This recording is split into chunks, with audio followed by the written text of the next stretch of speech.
ඒක නේද පාටපත්තරේ ඩෙසර්ට් එක නෙමෙයි කියන්නේ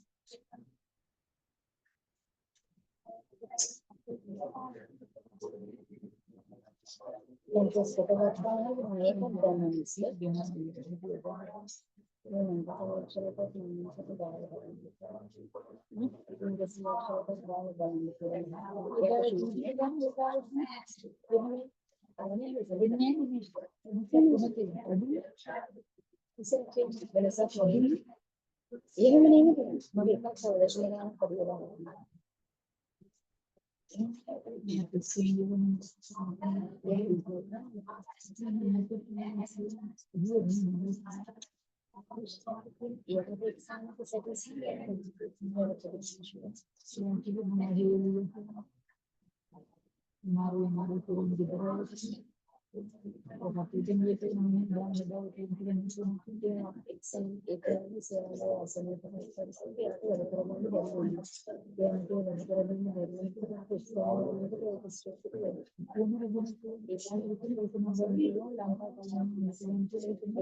Miss Selim manajemen itu bombangnya.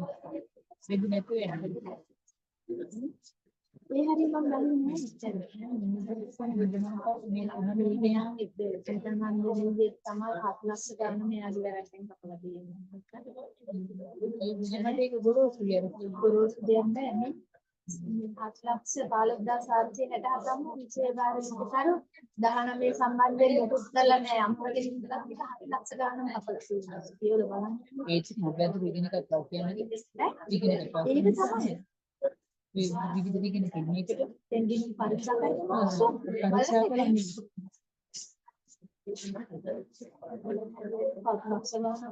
මේ මුළු ගාන මනන්නේ මේ 14 ලක්ෂ ගානේ මේ 7 ලක්ෂ ගානම ඒ කියන්නේ භාගයක්ම කතා කරලා තියෙනවා මෙයා මේ කිනුම් හදපු කෙනා ඉවරයි. ඒක වල බලන්න වැඩි හිටියක් කියන්නේ ඒ තමයි නේද?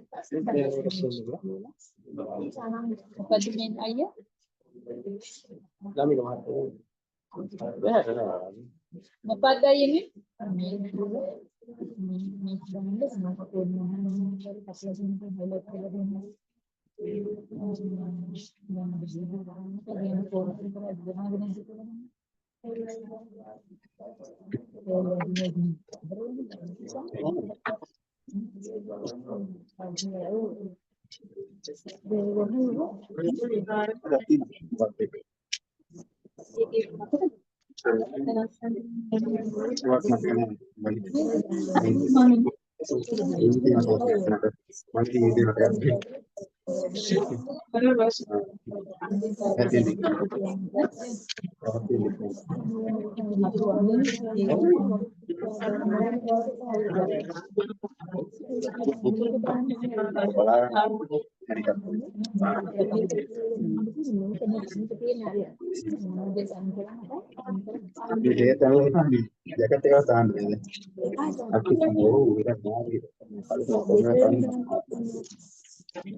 නැත්නම් මේක ගන්න නම් ඇති මේක උඩ තියෙනවා උඩ 42 එකක් තියෙනවා ඒක නැති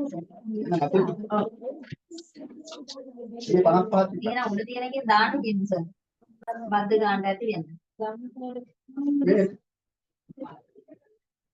ඇති 67ක් තියෙනවා උඩ තියෙන ගන්න නම් බැලුවද තියෙනවා ඔයා ඔක්කොම 52 ගන්න හරි එහෙනම් සල්ලි 52 67ක් තියෙනවනේ දැන් ඔතන 67ක් තියෙනවා සල්ලි මම උඩ තියෙන සල්ලි වලින් 52කට කීයක් තියෙනවද කියලා අයිති වෙන්නේ මම මුළු ගානේ එකන 42ක් අපි ලක්ෂ 10ක් ධම්මලා එක නාමකින් දාලා මම ගන්න එතකොට ඔව් ධම්මකේ ලක්ෂණ ඉස්ස මේ බැංකුවෙන් ගේන්න කිව්වා 50 එන්න ඔව් 52 තමයි නැත්තේ දැන් අද පණින් කල්ලි තියෙනවානේ 58ට ඔව් 58 52 ලක්ෂ පහ මේ මෙහෙම මාරු කරගමු ඔය බඳින්න කල්ලියදී ආයිබෝ පැත්ත බඳින්න කල්ලිය පෙට් මාර්කේ බඳිනවත් ඒක හරි බැංකු පැත්තේ ඉතුරු වෙන තා එතන 17 විතරයි ඔව් දැන් 7 තියෙනකොට තියෙනවා 10 ගන්න නවතින එක හතක් තියෙනවා 10 දැන් ඔලුව මතනින් චෙක් කරනවා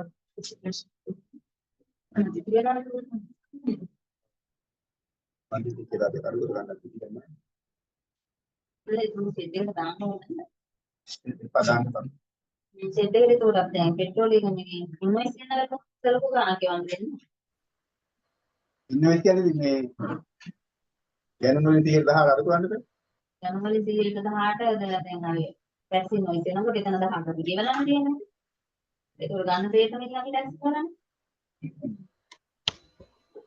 සම්දල් බදාර ටික බලන්න මේකට දෙන්න නිදහස් ඉන්න මම කතා කරා ඊට එකක් ඉන්බොක් කරලා නැහැ අපි දැන්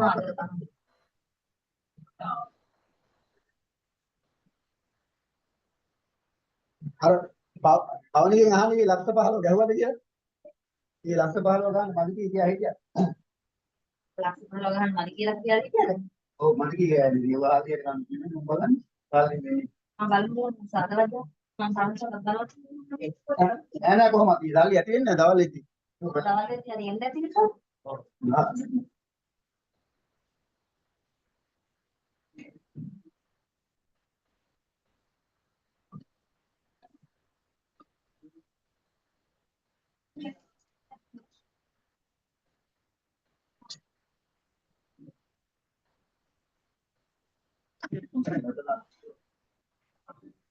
ගහලා ඉනෝකා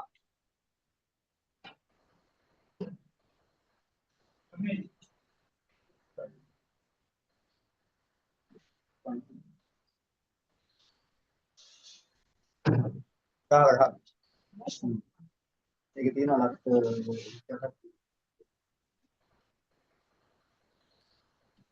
අර පෝෂණ මුද්‍ර ටික මොකක් හරි බලන්න කිව්වා ඒ පෝෂණ මුද්‍ර පොලිසි එක ගැන කියන කතාවක් ඊට පස්සේ අදන් කියන්නේ බැංකු පැත්තේ මේ අර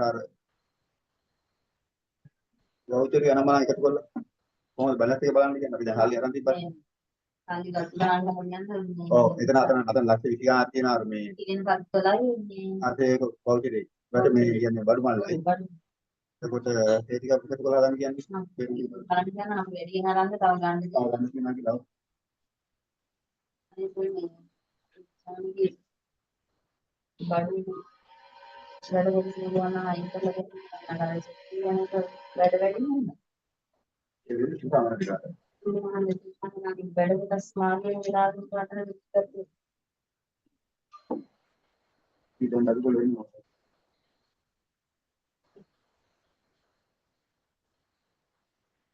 good morning හැමෝටම මාව ඇහෙනවද පොඩ්ඩක් කියන්න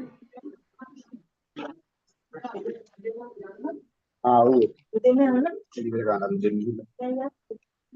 hello good morning අරක බලලා තියෙන එක තවත් එකතු මිනිත් බැංකුවට එయ్యා කෑ ගහන්න එපා වැඩක් කිව්වම වැඩේ කරනකම් කටවහන් ඉන්න නෑ ඒක ගාවන්න නෑ කියලා හැමදාම කෝල් කරනවා ඒක ඉතින් දුක් අහන්න කෝල් කරන්නේ නෑ තාත්තගේ නංගි දුවක්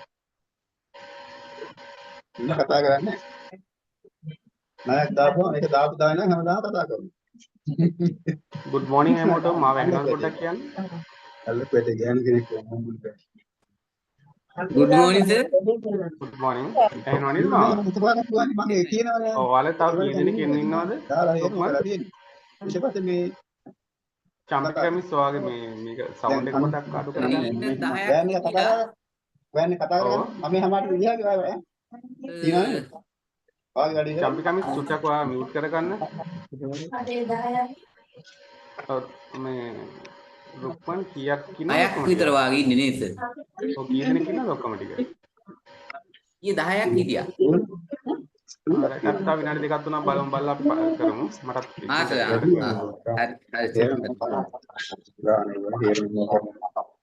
ඉක්මනට හරි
මාත්‍ය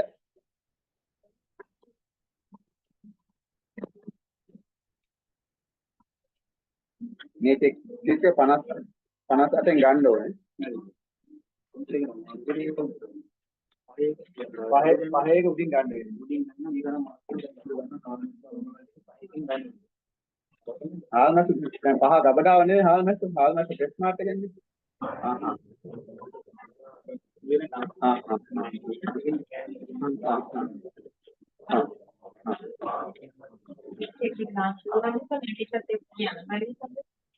මලිසත් එක්ක ගිහිල්ලා දැන් එකේ දාන්න.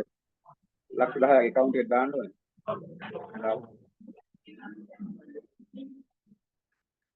මේ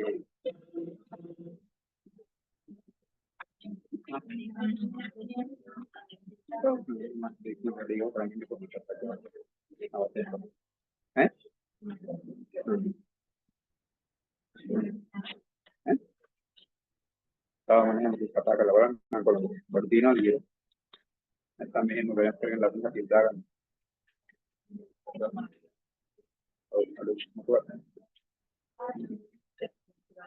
ඒ නැත්නම් එහෙම ගිහලා වරමුත් දැන් අපේ නෑ නෑ මොකද කරන්නේ? මේ ටික ඉතින් මොකක් කරන්න ඕනේ?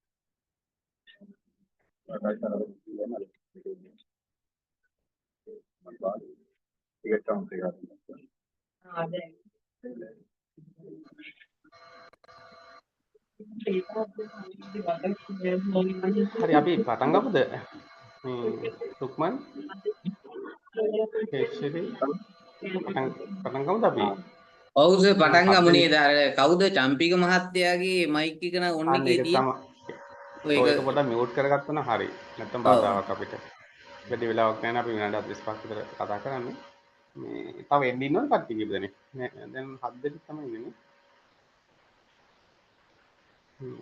ඔයාලගේ විභාගය කවද තියෙන්නේ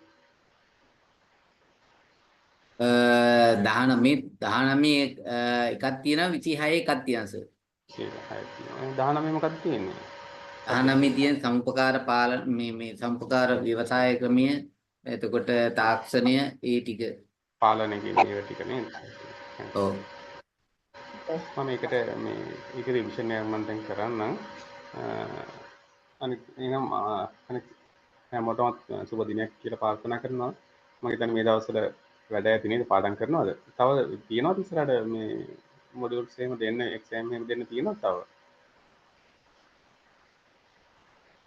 හරි මේ ටික මේ 19කට අදාළ ටික න හරිද හරි නේද හරි එහෙමනම් මේ මම උගන්වපු එකකින් මම ඒක රිවිෂන් එකක් විදියට ප්‍රශ්න හැදෙන්න ඕන විදිහ පිළිබඳව මම පොඩ්ඩක් මතක් කිරීමක් කරන්න මම මේ ස්ක්‍රීන් ෂෙයා කරන එක මට පොඩ්ඩක් කියන්න ඔයාලට පේනවද කියන එක විතර පොඩ්ඩක් මට කියන්න. පේනවද ස්ක්‍රීන් ෂෙයා කරලා තියෙන එක? පේනවා සර්. පේනවද? ඔව්. පේනවනේ.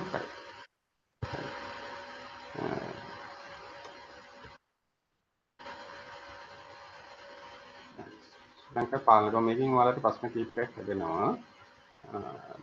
මෙන්න මේ විදිහේ ප්‍රශ්න තමයි ටිකක් බලා ගන්න. එහෙම ලොකු අමාරු නෑ ඔයාලට.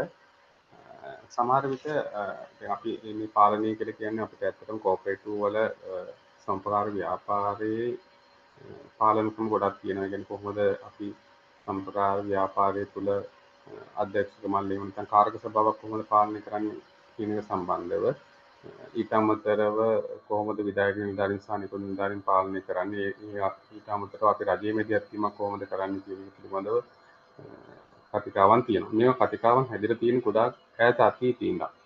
සමහර විට ඔයාලට ප්‍රශ්නයක් වෙන්න පුළුවන්.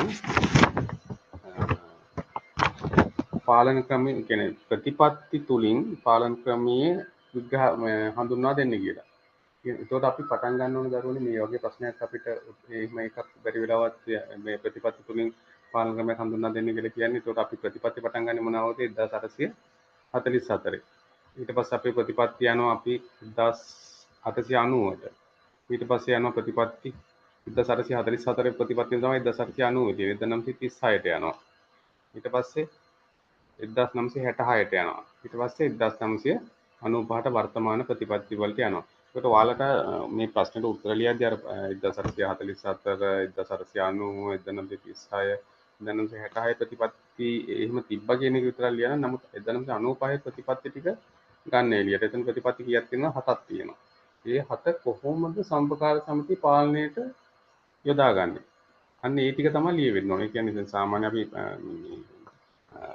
මාර්කින් ස්කීම් එකකින් බලාපොරොත්තු වෙනවා ප්‍රතිපත්ති කියන්නේ අතීතයේ ඉඳන් තිබ්බ ප්‍රතිපත්ති කියන්නේ මේකට අපි කියන ප්‍රතිපත්ති පරිණාමය කියලා. ඉතින් ඒ වගේ ප්‍රශ්නයක් ආවොත් ප්‍රතිපත්ති ටික ලියලා 95 තියෙන ප්‍රතිපත්ති කොහොමද පාලනයට බලපාන්නේ කියලා මේක හිතලා ලියන්න පුළුවන්. මොනවද 95 තියෙන ප්‍රතිපත්ති කොට කියන්න බලන්න. කියන්න පුළුවන් මොනවද ප්‍රතිපත්ති කියලා 95 තියෙන ප්‍රතිපත්ති. මෙන්න මේ ප්‍රතිපත්ති විවෘත හා ස්වේච්ඡා සමාජිකත්වය කොහොමද පාලනයට විවෘත හා ස්වේච්ඡා සමාජිකත්වය හිතලා ලියන්න පුළුවන්. පේලි දෙකක් තුනකින් ලියන්න පුළුවන්. විවෘත හා ස්වේච්ඡා සමාජිකත්වය කොහොමද පාලනයට බලපාන්නේ. ඒකට ඇත්තටම පාලනය කරන පාලකයෝ එහෙම නැත්නම් සමාජිකයෝ බලෙන් සමාජිකත්වය ලබා ගන්නේ නැහැ. උන් ස්වේච්ඡාවෙන් මේකට සමාජිකත්වය ගන්න ඕන. අන්න ඒ වගේ විවෘත හා ස්වේච්ඡා සමාජිකත්වය ගැන ඒ වගේ පේලි දෙකක් තුනක පැහැදිලි කිරීමක් කරන්න. ඊට පස්සේ අනිත් ප්‍රතිපත්තිය ගැන ගන්න. අර ප්‍රතිපත්ති ගැන මුලින් කිව්වේ 1844, 1890, 37, 1966 ඒ ප්‍රතිපත්ති ගැන පැහැදිලි කිරීමක් කරන්න අවශ්‍ය නැහැ. අවසානයේ තියෙන 1995 එංගලන්තේ මැන්චෙස්ටර් නුවර තිබ්බ ප්‍රතිපත්ති පිළිබඳව මේ පැහැදිලි කිරීමක් කරන්න. ඊට පස්සේ ප්‍රජාතන්ත්‍රවාදී සමාජික පාලනය මේවා ඉතින් හිතලා ලියන්න පුළුවන්. ඒ කියන්නේ කොහොමද මේ පාලනයේ ප්‍රජාතන්ත්‍රවාදී වෙන්නේ? අධ්‍යක්ෂ මණ්ඩලයේ පත් වෙන ක්‍රමවේදය. මේ සමාජය හැමෝගෙම කැමැත්තෙන් වැඩි කැමැත්තෙන් එන ක්‍රමවේදය මෙතන පැහැදිලි කරන්න. ඒකට ප්‍රජාතන්ත්‍රවාදී සමාජික පාලනයක් එතන තියෙනවා. ඊළඟ සමාජිකින්ගේ ආර්ථික සහභාගීත්වය. දැන් ඔන්න මේකත් පාලනයට සම්බන්ධ දෙයක්. සියලු සමාජිකයන්ගේ වී ටික විකුණ ගන්න පුළුවන්, ඊළඟට ධාන්‍ය ටික විකුණ ගන්න පුළුවන්. ඊට ඔවුන්ගේ ස්වයං රැකියාවට අවශ්‍ය මේවා ටික කරන්න පුළුවන්. අන්න ඒ වගේ කාරණා ටිකක් තමයි මෙතන මේ පාලනයට මෙදිහත් වෙන ආකාරය පිළිබඳ ලියන්න තියෙන්නේ. ඊට පස්සේ ස්වෛරීභාවය හා නිදහස. අපි කියන්නේ මේක මේ ප්‍රතිපත්තිය තුලින් තමයි අපි ඇත්තටම කාටවත් කියන අතකොළුවක් නොවි සම්ප්‍රදායයන් ස්වෛරීව නිදහස්ව මේ පවත්වන ආයතනයක් කියන එක එතන පේජයක් දෙකකින් ලියන්න. ඕවට මේක ගණන් ගන්න හදන්න එපා. හරි? ඒකට අධ්‍යාපන හා පුහුණුව. මේ පාලනයේ මේක ඇත්තටම ඕන දැන් ඔයාලට මේ දෙන ට්‍රේනින් එක. ඊළඟ අපේ තියෙන පුහුණු වැඩසටහන් මොනවද? අන්න ඒ වගේ අදහසක් එන විදිහට ලියන්න. සුට්ටක් කියන අර ප්‍රතිපත්තිත් එක්ක යද්දි ටිකක් පොඩි බෝරින් ගතියක් වගේ තේරෙනවා. නමුත් ඉතින් මේක මේ ලියන්න පුළුවන්. ඊළඟ ප්‍රතිපත්ති සම්ප්‍රදාය අතර සහයෝගය. ඒකත් පාලනයට ගොඩක් බලපානවා. දැන් අපි හිතනවා ගොඩක් සමිතිය අපිට කාගවත් උදව් ඕනේ නැහැ. අපිට තනියෙන් මේ වැඩේ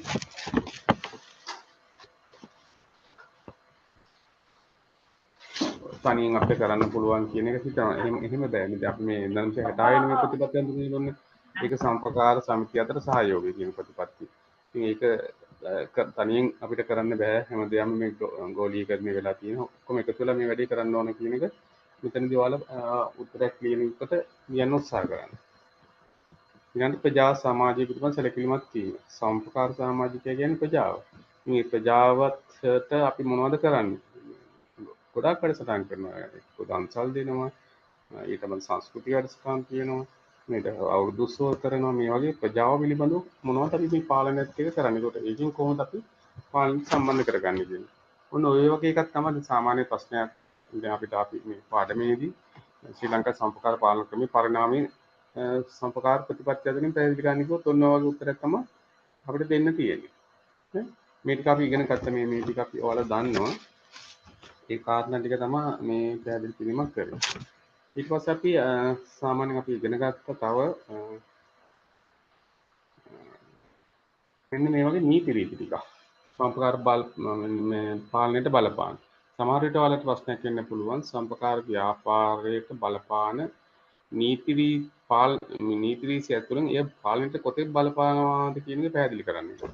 ඒකට මම ඔයාලට උගන්වලා ඇති වර්තමාන පාලනයට බලපාන නීති රීති මොනවද කියලා. මෙන්න මේ වගේ නීති රීති ටිකක් මතකද බලන්න සම්පකාර පනත.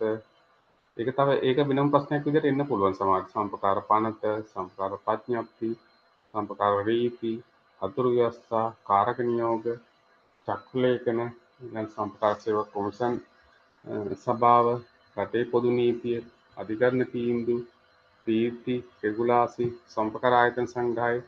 මෙන්න මේ වගේ කාරණා ගොඩාක් තියෙනවා. හරි. තුක්මන ඇහෙනව නේද? එහෙනම්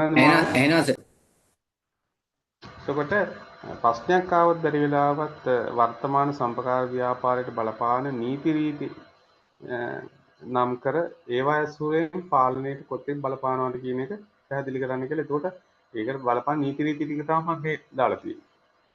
සමහර ප්‍රශ්නයක් එන්න පුළුවන් සම්පකාර 50. සම්පකාර ප්‍රඥප්ති. ඒවල මේ ඒවා ගොඩාක් විග්‍රහ කරන්න ඕනේ නැහැ. සම්පකාර රීති අතුරු ව්‍යවස්ථාව. කාරක ඒවා හිතලා ලියන්න පුළුවන් තමන්ගේ සමිතියේ තියෙන දේවල් නෙමෙයි. සම්පකාර 50ක් තියෙනවනේ. සම්පකාර ප්‍රඥප්තියක් තියෙනවනේ. සම්පකාර රීති තියෙනවනේ. අතුරු ව්‍යවස්ථාවක් තියෙනවනේ. කාරක නියෝගත් සමිතිය තියෙනවනේ. චක්‍රලේඛනක් තියෙනවනේ සමිතිය. සම්පකාර සේවක කොමිෂන් සභාවේ චක්‍රලේඛනක් තියෙනවනේ. රටේ පොදු නීතියකුත් තියෙනවනේ. අධිකරණ තීන්දුවත් තියෙනවනේ සමහර ඒවා. ඊළඟට සම්පකාර ආයතන සංග්‍රහයක් තියෙනවනේ. මේවා කොහොමද ඔයාගේ සමිතියට බලපාන්නේ කියලා හිතලා ලියන්න. සම්පකාර 50. සම්පකාර 50න් තමයි මේ ගොඩාක් පාලනය වෙනවා අපේ තියෙන ඈවර කටයුතු ඊළඟට විගණනය සම්බන්ධව දේවල් ගොඩාක් තියෙනවා. සම්පකාර ප්‍රඥප්ති 50 කියන්නේ දෙකම එකක් වගේ. ඒ කියන්නේ පළාත් සභාව යටතේ තමයි ප්‍රඥප්ති තියෙන්නේ. සම්පකාර 50 තියෙන්නේ මධ්‍යම රජයේ යටතේ. ඒ දෙකම එකක් වගේ. ඊට පස්සේ මේ රෙගුලාසි ප්‍රඥප්ති සහ 50 ආශ්‍රයෙන් හදලා තියෙන රෙගුලාසි. ඊට පස්සේ අතුරු ව්‍යවස්ථාව. අතුරු ව්‍යවස්ථාවේ තමයි ගොඩාක් දේවල් ඔයාලගේ ඡන්දේ කොහොමද කියන්නේ අධ්‍යක්ෂකවරු කොහොමද පත් කරන්නේ. ඒ හැමදේම තියෙනවා. කාරක නියෝග ඔයාලා ගැන තියෙන්නේ ඔයාලගේ ඇඳුම පිළිබඳව ඔයාලා වැඩට එන්න ඕන වෙලාව පිළිබඳව මේ හැමදේම මේකේ තමයි තියෙන්නේ. ඒ වගේ කාරණා ටික ඔයාලට විතර ලියන්න පුළුවන් මේ වගේ ප්‍රශ්නකට උත්තර. ඊළඟ චක්‍රලේඛන. චක්‍රලේඛන සම්පකාර කොමසාරිස්වරයා නිකුත් කරපු චක්‍රලේඛන තියෙනවා. සේවක කොමිෂන් සභාවෙන් නිකුත් කරපු චක්‍රලේඛන තියෙනවා. රජයෙන් නිකුත් කරපු චක්‍රලේඛන තියෙනවා. ඉතින් ඒවා කොහොමද පාලනයට යොදාගන්නේ කියන එක ගොඩාක් විස්තරයක් ගන්න අවශ්‍ය නැහැ. ටිකයි භාගයක් විතර කෙටි කාලයක් තුළ මේ ප්‍රශ්න උත්තර ලියන්න තියෙනවා. දැන් රටේ පොදු නීතිය. ඒකත් බලපානවානේ. අධිකරණ තීන්දුව ඕන තරම් තියෙනවා අධිකරණ තීන්දුව. හරි. මේවා නෝට් එකේ ඇති. දැන් සාමාන්‍ය ප්‍රශ්නයක් එනවා නම් එන්නේ ඔබේ සමිතියේ ඒ කියන්නේ වර්තමාන සම්පකාර ව්‍යාපාරයේ බලපාන නීති රීති නම් කරලා ඒවා ඇසුරේ ඒක කොතෙක් පාලනයට බලපානවාද කියන වගේ ප්‍රශ්නයක් එන්න පුළුවන්. හරි. ඒ වගේ එකක් තමයි මේ කතා කරන්නේ. ඒතකොට ඔයාලා මේ නීති ටික දැනගන්න. ඊට පස්සේ මේ වලින් වෙන්න කෙටි වැඩ ටික පොඩ දැනගන්න. එච්චර. ඒක පෙළියකින් විතර ලියා ගන්න පුළුවන් වුණා නම් හිතලා ලියන්න පුළුවන් මේක. විභාගයට බය වෙන්න එපා. අපි ගන්නව දේවල්මයි තියෙන්නේ. අර ප්‍රශ්න හැදෙන විදිය තමයි තියෙන්නේ. ඉතින් මේ නීති මොනවද කියලා ඔයාලා ලියා ගන්න පුළුවන් වෙයි. සමහර විට ඔක්කොම බැරි වෙයි. අපිට අඩු ගන්න 6-7ක් 5-6ක් ලියා ගන්න පුළුවන් වෙයි. මත් ඒ වෙලාවට ඒක පැහැදිලි කරන්න. පැහැදිලිද ලොකුමන්? අනිත් කට්ටිය පොඩ්ඩක් ඇහෙනවද මාව?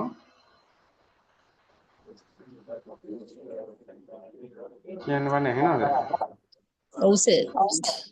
නේද? right. මොනවාට ගැටලුවක් තියෙනවද අහන්නේ? අපි මේ උගන්නප ටිකමයි 8 දෙනෙක් ඉන්නවා. උගන්නප අනේ ටිකම තමයි සර් කතා එදා කරන්නේ. මොනවාට ගැටලුවක් දේශනාවේ තියෙනවනම් අහන්න. සර් එදා අපිට දේශනෙට ඉන්න බැරි වුණා දෙපාර්තමේන්තු රැස්වීමක් තිබ්බ නිසා. අනිත් ආ. සර් රෙකෝඩින් හම්බුනේත් නෑ අපිට. ඒකට මොකක් හරි නෝට් එකක් සාධාරණයක් කරගන්න පුළුවන්ද?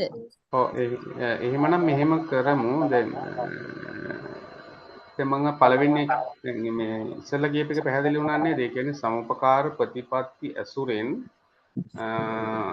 සමහර විට එන්න පුළුවන් සමුපකාර ප්‍රතිපatti ඇසුරෙන් ඒක පාලනයට කොහොමද බලපාන්නේ කියලා. ඊළඟට එතනදී ඔයාලා ලියා ගන්න 1844 තමයි පළවෙනි ප්‍රතිපatti රොජ්ගෙල්ලගේ පටන් ගත්තේ. හරිද? ඒ රොජ්ගෙල්ලගේ ප්‍රතිපatti ටික නෝට් කරගන්නවා නෝට් කරගන්න 1890 නැවත ජාත්‍යන්තර සම්ප්‍රදාය සන්ධානය විසින් අනුමත කරගත්තා. ජාත්‍යන්තර සම්ප්‍රදාය සන්ධානයෙන් අනුමත කරගත්තා. ඊට පස්සේ ආපහු අලුත් ප්‍රතිපත්ති ටිකක් ආවා 1937. අනේ වර්ෂවල් ටික විතරක් මතක තියාගන්න 1937. ඊට පස්සේ 1966 නැවත ප්‍රතිපත්ති අලුත් වුණා. ඊට පස්සේ 1995 මේ දැන් ඔයාලා පාවිච්චි කරන ඔයාලගේ කෝපරේටිව් සම්ප්‍රදාය සමිති පාවිච්චි කරන අලුත් ප්‍රතිපත්ති 7 එංගලන්තයේ මැන්චෙස්ටර් නුවර 1995 දී ආරම්භ මේ හඳුන්වා දුන්නා. ඒව තමයි අදටත් පාවිච්චි කරන්නේ. අන්න ඒ ගලාගෙන යාම ලියන්න වර්ෂත් එක්ක. ලියලා 1995 ප්‍රතිපත්ති 7 ටිකින් එකට අරන් ඒක පාලනයට කොහොමද බලපාන්නේ කියලා ලියන්න. ඒක හරි ලේසි. අර එතකොට 95 ප්‍රතිපත්ති ටික පොඩ්ඩක් මතක තියාගන්න ඕන. ඒ වගේ ප්‍රශ්නයක් ආවොත් ඒ වගේ උත්තරයක් ලියන්න. පැහැදිලිද ඒක? අර ටික ගලාගෙන යන විදිහට ලියන්න 1000 වලින් කිව්වේ 1844 1890 1927 1966 1995 ඊට පස්සේ 95 ප්‍රතිපත්ති හතර ඒක පාලනයට බලපාන විදිහ නිබ්බන්ධන එහෙම ප්‍රශ්නයක් ආවොත් අර ඔයාලා රෙකෝඩින් එක හම්බුන්නේ නැද්ද මේ ලෙක්චර් හම්බුනේ නෑ සර් ගාලා තිබ්බේ නෑ. ඊළඟ ප්‍රශ්නේ මම කිව්වේ මේ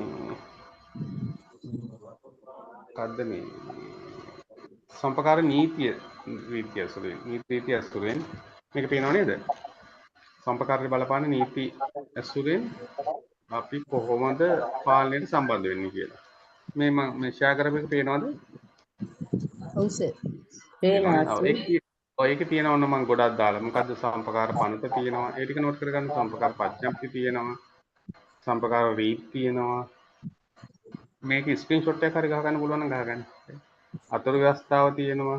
කාරක නියෝග තියෙනවා. චක්‍රලේඛන තියෙනවා. සම්පකාර සේවක කොමිෂන් සභාව තියෙනවා. රටේ පොදු නීතිය තියෙනවා. අධිකරණ තීන්දුව තියෙනවා. නීති රෙගුලාසි තියෙනවා. සම්පකාර ආයතන සංග්‍රහය තියෙනවා.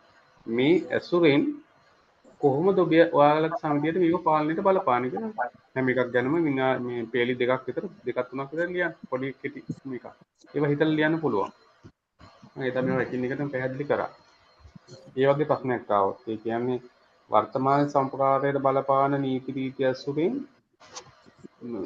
වර්තමාන සම්ප්‍රදාය ව්‍යාපාරයට බලපාන නීති පාලනයට යොදා ගන්න ආකාරය පැහැදිලි කරන්න කිව්වොත් ඔය නීති ටික ලිව්වා ඊට පස්සේ එකින් එකට පැහැදිලි කරන්න. ඒකේ දෙයක් තියෙනවා. හරි.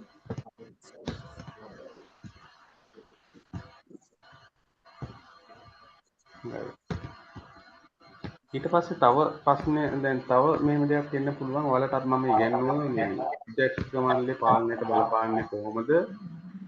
විධායක නිලධාරීන් පාලනයට බලපාන්නේ කොහොමද කියලා මම ලියුවා. මේ ඔයාලට කතා කරා. මේ දෙකෙන් වෙන වෙන ප්‍රශ්න දෙකක් සමහරට වෙන්න පුළුවන්. අපි කියමුකෝ අධ්‍යක්ෂක මණ්ඩලයේ පාලනයට සම්බන්ධ වෙන්නේ කොහොමද කියලා. මම විදිහට කාරණා ගොඩාක් ඔයාලට දුන්නා. මොනවා අපව මේ මතක් කිරීමක් කරන්න එක ප්‍රශ්නයක් වෙන්න පුළුවන් අධ්‍යක්ෂක මණ්ඩලෙම තමයි කාර්ය සභාවට කියන්නේ අධ්‍යක්ෂක මණ්ඩලයේ පාලනයට මැදිහත් වීමේදී ඔවුන්ගේ කාර්යභාරය මොකක්ද කියලා පැහැදිලි කරන්න කියලා ප්‍රශ්නයකට එන්න පුළුවන්. මේ ටික ලියාගත්තා නේද? ගන්න.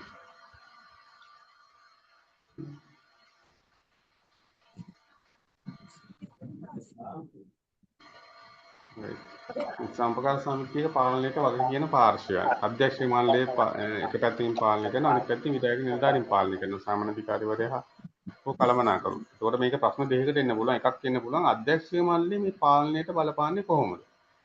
ඒකට මම වෙනම නෝට් එකක් දීලා තියෙනවා. මතකද බලන්න ඔයාලට? අධ්‍යක්ෂ මණ්ඩලයේ කොහොමද පාලනයට බලපාන්නේ කියලා. ඒක ප්‍රශ්නයක් විදිහට එන්න පුළුවන්. ඒකට කාරණා ගොඩාක් දීලා තියෙනවා. සර්ගේ ප්‍රසන්ටේෂන් එක අපිට දාන්න පුළුවන්ද සර්? මේකද? ඔව් සර් අපිට මොකුත් නැහැ. ඔව් මේ ප්‍රසන්ටේෂන් එකට දාන්න පුළුවන්. මේක හැබැයි අර සමහර නෝට් නැහැ. මම දාන්නම්. මම ඒ වෙලාවේ කිව්වා ඒ ප්‍රසන්ටේෂන් එකේ. ඒ නෝට්. දැන් මේක අපි අධ්‍යක්ෂ මණ්ඩලයේ පාලනයට බලපාන්නේ කොහොමද කියන එකට මම කාරණා කීපයක් කියන්නම්.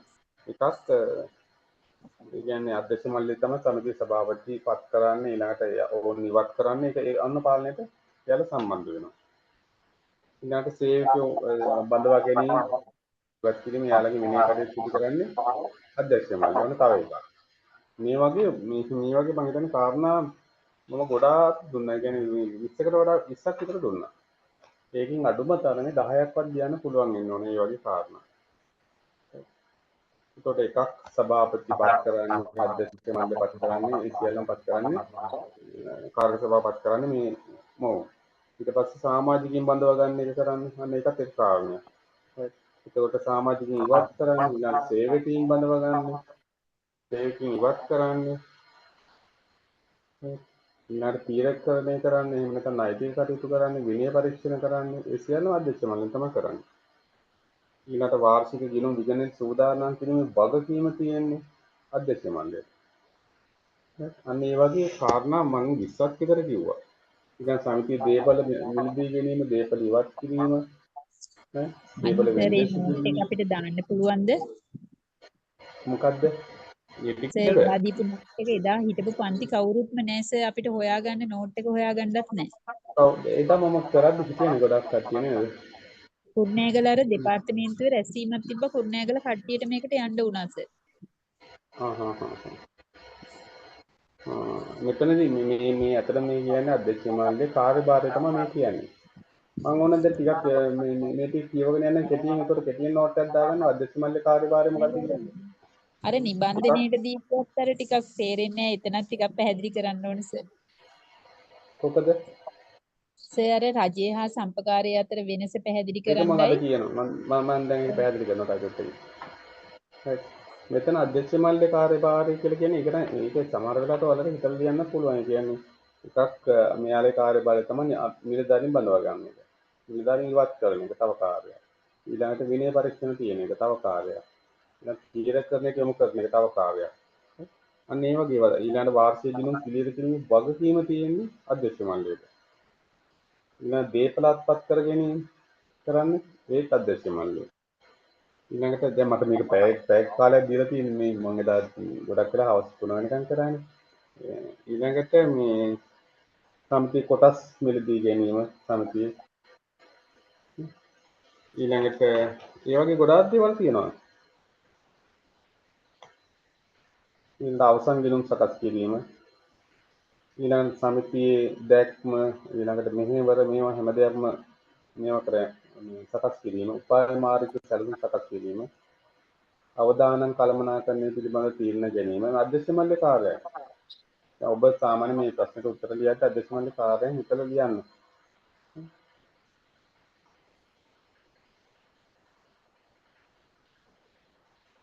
ඊළඟට අලුත් නව ව්‍යාපාරික අවස්ථා ආරම්භ කිරීම.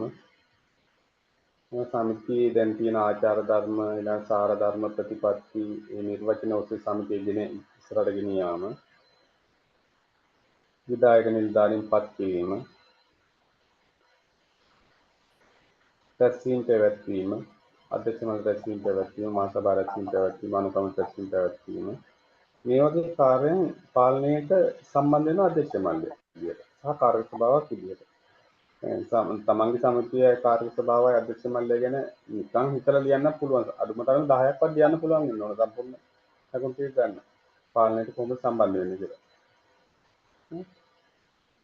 මේක දැන් ඔක්කොම මට දෙන්න පුළුවන් මට දීලා තියෙන කාලෙත් එක්ක දැන් මේක දෙන්න බැරි වෙයි මට මේ ප්‍රසන්ටේෂන් එක දාන්නත් පුළුවන් මම ඒක දාන්නම්. මට කවුරු හරි මේ අවශ්‍ය කෙනෙක් ඊමේල් එකක් එවන්න. ඒතර මම ඒකට මේල් කරන්න.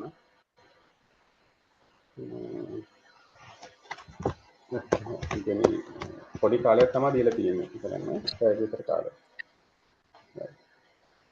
ඒ විදිහට මේ අධ්‍යක්ෂ මණ්ඩලේ කාර්යයන් වල මේව කරගන්න කමිටුපත් කිරීම මම දැන්ටත් ගොඩක් කිව්වනේ කමිටුපත් කිරීම ඊළඟට ගිවිසුම් වලට එළඹීම නව ව්‍යාපාර හඳුන්වා දීම ඊළඟ ජාත්‍යන්තර හා ජාතික සම්බන්ධතා පැවැත්වීම මේ වගේ ගොඩාක් දේවල් තියෙනවා අධ්‍යක්ෂ මණ්ඩලයේ පාලනයට සම්බන්ධ වන කාර්ය විදියට. ඊළඟට තව ප්‍රශ්නයක් කියන්න පුළුවන් බොහෝ දුරට විධායක නිලධාරීන් පාලනයට කොහොමද සම්බන්ධ වෙන්නේ කියලා. විධායක නිලධාරීන් කියන්නේ සේවක ඔයාලා වැඩ කරන්නේ. ඒකටත් මම කාරණා 16ක් විතර එදා වලට දුන්නා. ඒකත් හිතන්න පුළුවන් එකක් මොකද්ද? අධ්‍යක්ෂක මණ්ඩලයට තොරතුරු සහ දත්ත සැපයීම. මේක වෙනම ප්‍රශ්නයක් විදිහට එන්න පුළුවන්. විධායක නිලධාරීන් පාලනයට දායකත්වයේ දක්වන ආකාරය. අධ්‍යක්ෂක මණ්ඩලයට අවශ්‍ය තොරතුරු ලබා දීම එකක්. ඊළඟ සමිතියේ සැලසුම් හා යෝජනා අධ්‍යක්ෂ මණ්ඩලයට ලබා දීම. සාමාන්‍ය වල හදනවනේ වාර්ෂික සැලසුම අයවැය ඇස්තිමේන්තුව අධ්‍යක්ෂ මණ්ඩලයට ලබා දීම. ඊට අධ්‍යක්ෂ මණ්ඩලයේ තීරණ කලට වේලාවට ඉදිරිපත් කිරීම. මේක වෙනම ප්‍රශ්නයක් විදිහට එන්න පුළුවන්. විධායක නිලධාරීන් පාලනයට සම්බන්ධ කරන ආකාරය. එතන මම කාරණා 16ක් දුන්නා මම 3ක් කිව්වා. ඊළඟට නීතිමය කාරණා ඒ නීතිය අධ්‍යක්ෂ මණ්ඩලයට කියා දීම. දැන් සමිති ජංගම සහ ස්ථාවරවත්කම් නඩත්තු කිරීම. මේ වගේ කාර්යයන් එන්න පුළුවන්. ඉතින් සම්පත් වලින් උපරිම ප්‍රයෝජන ගන්න. ඒ කියන්නේ දැන් ඔයාලා ගැන හිතලා ඔයාලා මොකද්ද මේ සමිතියට කරන්නේ? හිතලා ලියන්න පුළුවන්. මේ වගේ කාර්යයන්. ඉතින් සමිතියේ මූල්‍ය පිරිවැය අඩු කරලා උපරිම ලාභදායීත්වයට ගෙන යන එක ඔබේ වගකීමක්. ඒකත් විධායකයන් පාලනය කරන එක. ඊළඟ ණය කළමනාකරණය කළා සමිති ආදායම වැඩි කර ගන්න ක්‍රම පිළිබඳව.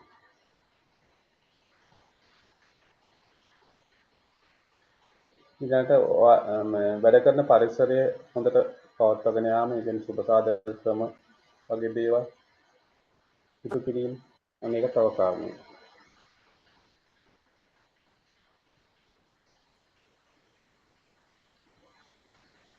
ඊළඟට වෙළඳපොළ උච්චාවතනය පිළිබඳව අවබෝධයක් ඇති කරගෙන ඒක අධ්‍යක්ෂ මණ්ඩලයට සැලකෙර සිටීම. ඊළඟට ව්‍යාපාරික ලෝකයේ සහ ලෝක වෙළඳපොළ පිළිබඳව අවබෝධය සිටීම. ප්‍රදේශීය ප්‍රජා වැඩසටහන් හඳුනාගෙන ඒවා ක්‍රියාත්මක කිරීම. සමාජිකයන්ගේ නව යෝජනා හා අදහස් ලබාගෙන ඒක අධ්‍යක්ෂ මණ්ඩලය ලබා දීම.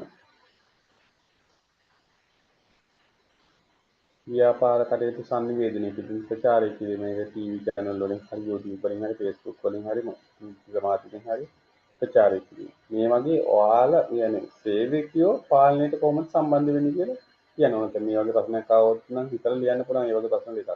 ඒ කියන්නේ අධ්‍යක්ෂ මණ්ඩලය හා කාර්යක සභාව පාලනයට කොහොමද සම්බන්ධ වෙන්නේ? ඊළඟට විධායක නිලධාරීන් හා සේවක පාලනයට කොහොමද සම්බන්ධ වෙන්නේ කියලා ප්‍රශ්නයක් එන්න පුළුවන්. එහෙම ආවොත් ඔය විදිහට හිතලා ලියන්න පුළුවන් වෙනවා. මේකට හැබැයි මම නෝට් එකක් දීලා තියෙනවා දැන්. මේ විධායක නිලධාරීන්ගේ පාලනයට අවශ්‍ය කාරණා 16ක් මම දීලා තියෙනවා. ඊළඟට අධ්‍යක්ෂ මණ්ඩලයට අවශ්‍ය කාරණා මම 20ක් විතර දීලා තියෙනවා. 20ක් විතර දීලා තියෙනවා. ඒ වගේ දැන් ඔයාලගේ දැන් ඔය වගේ ප්‍රශ්න කීපයක් තමයි එන්නේ. එකක් අර මම අර මුලින් කිව්වා වගේ සම්ප්‍රදාය ප්‍රතිපත්ති පරිණාමය ගැන ලියන්න. ඒකට අර මම පැහැදිලි කරපු දේ ලියන්න. ඊට පස්සේ සම්ප්‍රදාය නීතිය පාලනයට කොහොමද සම්බන්ධ වෙන්නේ කියලා ප්‍රශ්නයක් ඇහුවොත් ඒක මම අර පැහැදිලි කරන්නේ සම්ප්‍රදාය අතුරු ගත්තා ආස්තෙන්නේ ටික. ඊට පස්සේ සම්ප්‍රදාය අධ්‍යක්ෂ මණ්ඩලයේ පාලනයට කොහොමද වග කියන්නේ. ඊට පස්සේ සම්ප්‍රදාය විධායක නිලධාරීන් පාලනයට කොහොමද වග කියන්නේ. ඔය වගේ ප්‍රශ්න හතරක් දැන් උකට මම දැන් ප්‍රශ්න හතරක් වෙනම මේ මතක් කරලා දැන් උගන්වමු. හැමදේම කවර වෙන්න මේවා හිතලා ලියන්න පුළුවන් මේ අධ්‍යක්ෂ මණ්ඩලය ගැන හිතලා ලියන්න පුළුවන් විධායක නිලධාරීන් ගැන හිතලා ලියන්න පුළුවන්. පුවත ගන්න හදන්න එපා. අර මේ මෙතන ප්‍රශ්නේ තියෙන්නේ අර එදා හිතපු නැති පිරිසක් ඉන්නවා. එයාලගේ එදා රෙකෝඩින් එක තිබ්බනම් හරි මම හිතනවා උදේ 9 ඉඳන් හවස 3 විතර වෙනකම් මේ හැම එකම පැහැදිලි කරා. මේ රිවිෂන් එකක් නෑනේ. රිවිෂන් එක තියෙන්නේ හරියන විනාඩි 45ක් නැත්නම් පැයක්. මේකත් කාලේ ගෙවිලා ගිහින් තියෙනවා. ඒ ටික තමයි එතන කියන්නේ. තව මම ඔයාලට ඉගෙනනවා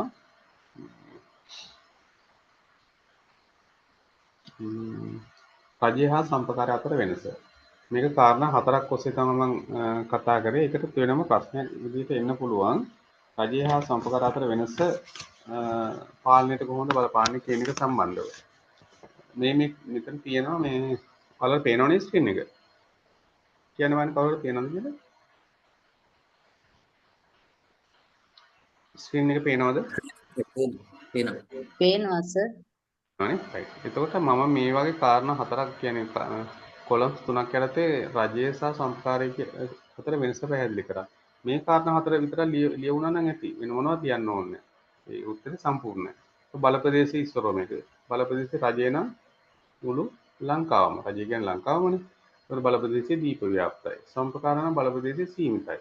හැබැයි දීප ව්‍යාප්ත සම්පකාර සමිතිත් තියෙනවා. දැන් ලංකාවම බලප්‍රදේශ කරගත්ත උදාහරණයක් EDCs වගේ අධ්‍යාපන සේවක සම්පකාර සමිතිය රාජ්‍ය සේවකයන් සම්පකාර සමිතිය ඒවා දීප ව්‍යාප්තයි බලප්‍රදේශය. ඊට කෝෆෙඩ් මාක්ෆෙඩ් වගේ ඒවා දීප ව්‍යාප්තයි බලප්‍රදේශය. නමුත් ගොඩාක් ශ්‍රී ලංකාවේ සම්පකාර සමිතිවලින් 90ක් 95ක්ම මේ බලප්‍රදේශය ඉතා කුඩා සීමිත බලප්‍රදේශයක තමයි තියෙන්නේ. ඊළඟට පාලනය. රජය පාලනය කරන්නේ කවුද? කැබිනට් ජනාධිපතිතුමා ප්‍රමුඛ කැබිනට් මණ්ඩලය පාලනය කරන්නේ. සම්පකාර අංශගතව අධ්‍යක්ෂ මණ්ඩලයක් වෙනම ඉන්නවා, අනුකම්පිත වෙනම ඉන්නවා. මේ වගේ පාලනයක් තමයි තියෙන්නේ. ඊළඟ සංවිධාන ව්‍යුහය. රජය නම් පාර්ලිමේන්තුවයි කැබිනට් එකයි. සම්පකාරණ කාර්ය සභාවයි මහා සභාවයි තමයි හැම තියෙන්නම ගන්න. සේවාව මහ ජනතාවට තමයි රජය සම්පකාරින සමාජිකයින්ට මහ ජනතාවට දෙකම විශේෂයෙන් සමාජිකයින්ට තමයි සේවය කරන්නේ. මහ ජනතාවට අර ප්‍රජාව පිළිබඳ සැලකිලිමත් වීමේ ප්‍රතිපත්තිය යටතේ සේවාව ලබා දෙනවා. ඒකට මේක තමයි රජය හා සම්පකාරය අතර තියෙන වෙනස. ඔය කියන කාරණා 4 අපිට ලියා ගන්න පුළුවන් වුණා නම් මම හිතන්නේ නිබන්ධනයකට දීලා ඇති. මේ කියන කාරණා එකින් එකට චූටි පැහැදිලි කිරීමක් විතරයි කරන්න තියෙන්නේ. ඒක රජය හා සම්පකාරය අතර කෙලින්ම වෙනස. ඊට මේක එක ප්‍රශ්නයක්. හරි. මේක සමහර විට එක ප්‍රශ්නයක අපි කියමු එක ප්‍රශ්නයක එක කොටසක් විදිහට එන්න පුළුවන්. තව කොටසක් තියෙනවා. මේ ටික කතා කරලා අපි ආයෙ මුලින්ම කියන්නේ ඔයාලට පැහැදිලි කරන්න තියෙනවා නම් මම අහන්න. තව කොටසක් තියෙනවා මේ රජයේ විසින් ක්‍රියාත්මක කරන විවිධ ව්‍යාපෘති තියෙනවා. රජයේ සම්පකාරය හරහා කරන ව්‍යාපෘති. අන්න ඒ ව්‍යාපෘති නම් කරලා එකක් පිළිබඳව කීපයක් පිළිබඳව එකක් සම්පකාර ව්‍යාපාරයෙන් කරන ආකාරය පිළිබඳව පැහැදිලි කරන්න කියලා ප්‍රශ්නයක් එන්න පුළුවන්. මම මේකත් දීලා තියෙනවා ඔයාලට නෝට් එක. රජයේ විසින් සම්පකාරට මේ ප්‍රොජෙක්ට් එක කරන්න කියලා කියනවා. ඊට පස්සේ ඒ එකක් නෙමෙයි ගොඩක් දීලා තියෙනවා. එහෙම ඒ එක ප්‍රොජෙක්ට් එක කොහොමද සම්පකාර ව්‍යාපාරය කරන්න කියන එක පොඩ්ඩක් පැහැදිලි කරන්න ඕන. අපි මේ දීලා තියෙන ව්‍යාප්ති ටික ඉස්සරහ ලියමු. අපි සමෘද්ධිය අපිට බෙදන්න කියලා කිව්වා. ඊළඟට දීවර ගම්මාන හදලා ඒ දීවරයින්ගේ ප්‍රජා පාසුකම් ඒ ටික රජයෙන් විසින් දීලා තිබ්බා. දැන් නම් මේව නැහැ හැබැයි ජනසාවිය දීලා තිබ්බා. ඒක සම්පකාර ව්‍යාපාරයෙන් කරන්න. කුසි කියන්නේ වී මිලදී ගැනීම ඒව නම් තාමත් ක්‍රියාත්මක වෙනවා. ඒ වගේ වැඩසටහන් රජය විසින් ආන්දෙන් සම්පකාරයෙන් මේක ගනින්නව කියලා සම්පකාර ව්‍යාපාරයට දීලා තියෙනවා. ඊළඟට සෞඛ්‍ය වැඩසටහන් ප්‍රජා වැඩසටහන් දැන් උදාහරණයක් විදිහට පෝෂණ මුද්‍රය වගේ දෙනීම ඒවා සම්පකාර ව්‍යාපාරයට දීලා තියෙනවා. ගමන නැගුම් මග නැගුම් කියන ඒවා ඉස්සර තිබ්බ දැන් නම් මේ ක්‍රියාත්මක වෙන්නේ නැහැ. ඒවා දීලා තිබ්බා. පාසල් දරුවන්ගේ ඉස්සර තිබ්බ කූපන්පත් ඒවා බෙදෙනවා. ඊට අමතරව වර්තමානයේ ඉඳන් අර වියට්නාම් මියන්මාර් වලින් පැමිණි හාල් බෙදා හැරීම කටයුතු පවා ඒවා රජයෙන් සම්පකාර ව්‍යාපාරයට දීලා තිබ්බා. ඊට අමතරව වී මිලදී ගැනීම සම්පකාර ව්‍යාපාරයට දීලා තිබ්බා. මියන් ගම් වතුරක් ස්වභාවික ආපදාවක් සුනාමියක් එහෙම ආවොත් ඒවා සියල්ලම සම්පකාර ව්‍යාපාරයෙන් තමයි බෙදා හරින්නේ. ඒක තාමත් ක්‍රියාත්මක වෙනවා. වී මිලදී ගැනීමත් තාමත් ක්‍රියාත්මක වෙනවා. ඊළඟට කොප්සිටි මෙගා කොප්සිටි වලට ආධාර රජයෙන් දීලා තිබ්බා. ආය කපා හැරීම රජයෙන් සිදු කරා සම්පකාර ව්‍යාපාරය. බදු සහන සම්පකාර ව්‍යාපාරයෙන් දීලා තියෙනවා. සම්පකාර දෙපාර්තමේන්තුව හා අමාත්‍යාංශ මගින් අධිශේනයක් කරනවා. ක්ලීන් ශ්‍රී ලංකා වැඩසටහන වර්තමානයේ සම්පකාර ව්‍යාපාරය හරහා ක්‍රියාත්මක කරනවා. මෙන්න මේ වගේ ගොඩාක් වැඩසටහන් රාජ්‍යයේ සම්පකාරය ලබා කරව ගන්නවා. මේ වැඩසටහන් මම හිතන්නේ ඔයාලට දැන් හිතලා කල්පනා කරලා ඇස් දෙක පියාගෙන 10ක් විතර ලියන්න පුළුවන්. ඊට පස්සේ එකක් එළියට ගන්න උදාහරණයක් විදිහට වී මිලදී ගන්න. වීවිලි ගන්න එකේ ප්‍රොසීඩියර් එක ක්‍රමවේදය කොහොමද කියලා පොඩ්ඩක් පැහැදිලි කරන්න. මෙහෙම රජෙන් සල්ලි දෙනවා අපේ බැංකුවෙන් මාසල් කියන්න දෙනවා පුළුවන් බලනවා මේ සුද්ධ කරගන්න මම ලේකම්ස් කියලා පස්සේ මේ දෙන්නේ ඒ වගේ පැහැදිලි කිරීමක් කරන්න කාගේ හරි ෆෝන් එකක් ඒක මියුට් කරගත්තා නම් හරි ඒ වගේ පැහැදිලි කිරීමක් කරගන්න. පැහැදිලි වුණාද ඒක? කරන රජය විසින් සම්පකාරකට දීලා තියෙන පාලනය කරගෙන වැඩ කරගෙන යන්න ඕන ප්‍රොජෙක්ට්ස් ටික ඉස්සලවල ලියන්න. ඊට පස්සේ ඒකෙන් එකක් එළියට ගන්න එළියට අරන් ගලා ඒ පිළිබඳව පැහැදිලි කිරීමක් කරන්න. පැහැදිලි දෙයක්. right. ඔන්න ඔය මං ගොඩාක් දේවල් බලා ගන්න ඕනේ. ඔය මං කියපු කාරණා ටික බලා ගන්න. ඔයාලා විභාග ගැන කලබල වෙන්න එපා. ඔය ටික විතරයි. ගොඩාක් දේවල් බලා ගන්න ඕනේ නැහැ.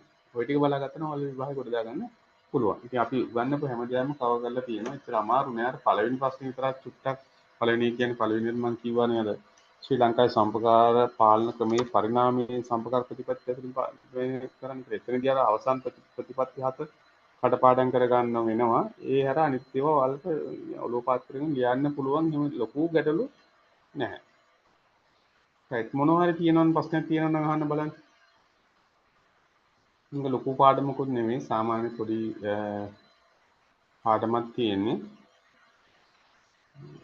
ඔය ටික හරියට අපිට දැනගන්න පුළුවන් වුණා නම් මේ ඉබල් හරියට ලියන්න පුළුවන්. එකක් يعني සමුපකාර දැන් මම හිතන්නේ අපි මම ඉගෙන ගන්න දවස පුරා ගන්න හැම එකම කාර්යයෙන් තමයි ප්‍රශ්න ටික හදලා තියෙන්නේ. ඒකෙදි අපි කතා කරන්න ඕන ගොඩක් දේවල් කතා වෙලා තියෙනවා. එතනදී අර පළවෙනි එක තියෙනවා සම්පකාර ප්‍රතිපත්ති පරිණාමී සිට වර්තමානයේ දක්වා පාලනයට බලපාන ආකාරය පැහැදිලි කරන්න කියලා. ඒකට අපිට අර 44 රෝඩ්ජල් ගේව කටපාඩම් කරගන්න ඒවා ඕනේ නැහැ. 1990 කටපාඩම් කරන්න ඕනේ නැහැ. 37 කටපාඩම් කරන්න ඕනේ නැහැ. 66 කටපාඩම් කරන්න ඕනේ නැහැ. ඒවා ටික මෙන්න මේ අවුරුදු වල ප්‍රතිපත්ති තිබ්බා කියලා විතර ලියන්න. ඊට පස්සේ 1995 ප්‍රතිපත්ති හතක් තියෙනවා. 7 ලියලා ඒ හත එකින් එකට පාලනයට කොහොමද සම්බන්ධ වුනේ කියලා ලියන්න පුළුවන් වෙනවා. මේ මොනත් ඒ සම්පූර්ණ ලකුණු ප්‍රමාණය ගන්න පුළුවන්. ඊට පස්සේ තියෙනවා සම්පකාරයට අදාළ නීති රීති ඇසුරින් ඒක පාලනයට කොහොමද බලපාන්නේ කියලා ප්‍රශ්නයක් වෙන්න පුළුවන්. ඒකට ඔයා පුළුවන් වෙන්න ඕන නීති රීති මොනවද සම්පකාර ව්‍යාපාරයේ තියෙන කියලා ලියන්න. ඒක නීති රීති 10ක් විතර තියෙනවා. එකක් අතුරු ව්‍යවස්ථා තියෙනවා. පච්චම්පි තියෙනවා, පනක් තියෙනවා, රීති තියෙනවා, රෙගුලාසි තියෙනවා, කාරක නියෝග තියෙනවා, චක්‍රලේඛන තියෙනවා, සේවක කොමිෂන් සභාවේ චක්‍රලේඛන තියෙනවා, රටේ පොදු නීති තියෙනවා, නඩු තීන්දුව තියෙනවා. අන්න මේ වගේ ගොඩාක් තියෙනවා. ඊට පස්සේ ඒකෙන් කාරණා කීපයක් පිළිබඳ එකින් එකට මේක පාලනයට කොහොමද සම්බන්ධ වෙන්නේ. දැන් අප උදාහරණයක් විදිහට නඩු තීන්දුව ගන්න. සමහර නඩු තීන්දුව තියෙනවා කල්පසුනායක් තියෙනවා දශමලට එන්න බෑ. ඒ කාරණා විතරයි. ඒක පැහැදිලි කරලා කියන්න පුළුවන්. ඉතින් කල්පසුනායක් තියෙන කට්ටියට අදශමලට එන්න බෑ කියන නඩු තීන්දුව වෙන එක පාලනයට මාරුයි. ඒක පිටුවහලක් වෙනවා. ඒ ටික විතර අර ටික දිව්වා. ඊට පස්සේ ඒකේ කාරණා කීයක් තියෙන පැහැදිලි කිරීමක් කරා. ඊට පස්සේ තියෙන්නේ අධ්‍යක්ෂක මණ්ඩලයේ පාලනයට කොහොමද සම්බන්ධ වෙන්නේ? ඉතින් අධ්‍යක්ෂ මණ්ඩලය කොහොමද අධ්‍යක්ෂ මණ්ඩලයේ ඇත්තම කාර්යභාරය යහන්නේ. අධ්‍යක්ෂ මණ්ඩලයේ කාර්යභාරය මොනවද කියන්නේ? එච්චරයි. ඒකෙත් මම කාරණා 19ක් විතර දීලා තියෙනවා. මම දැනුත් කිව්වා කෙටියෙන් කාරණා කීපයක්.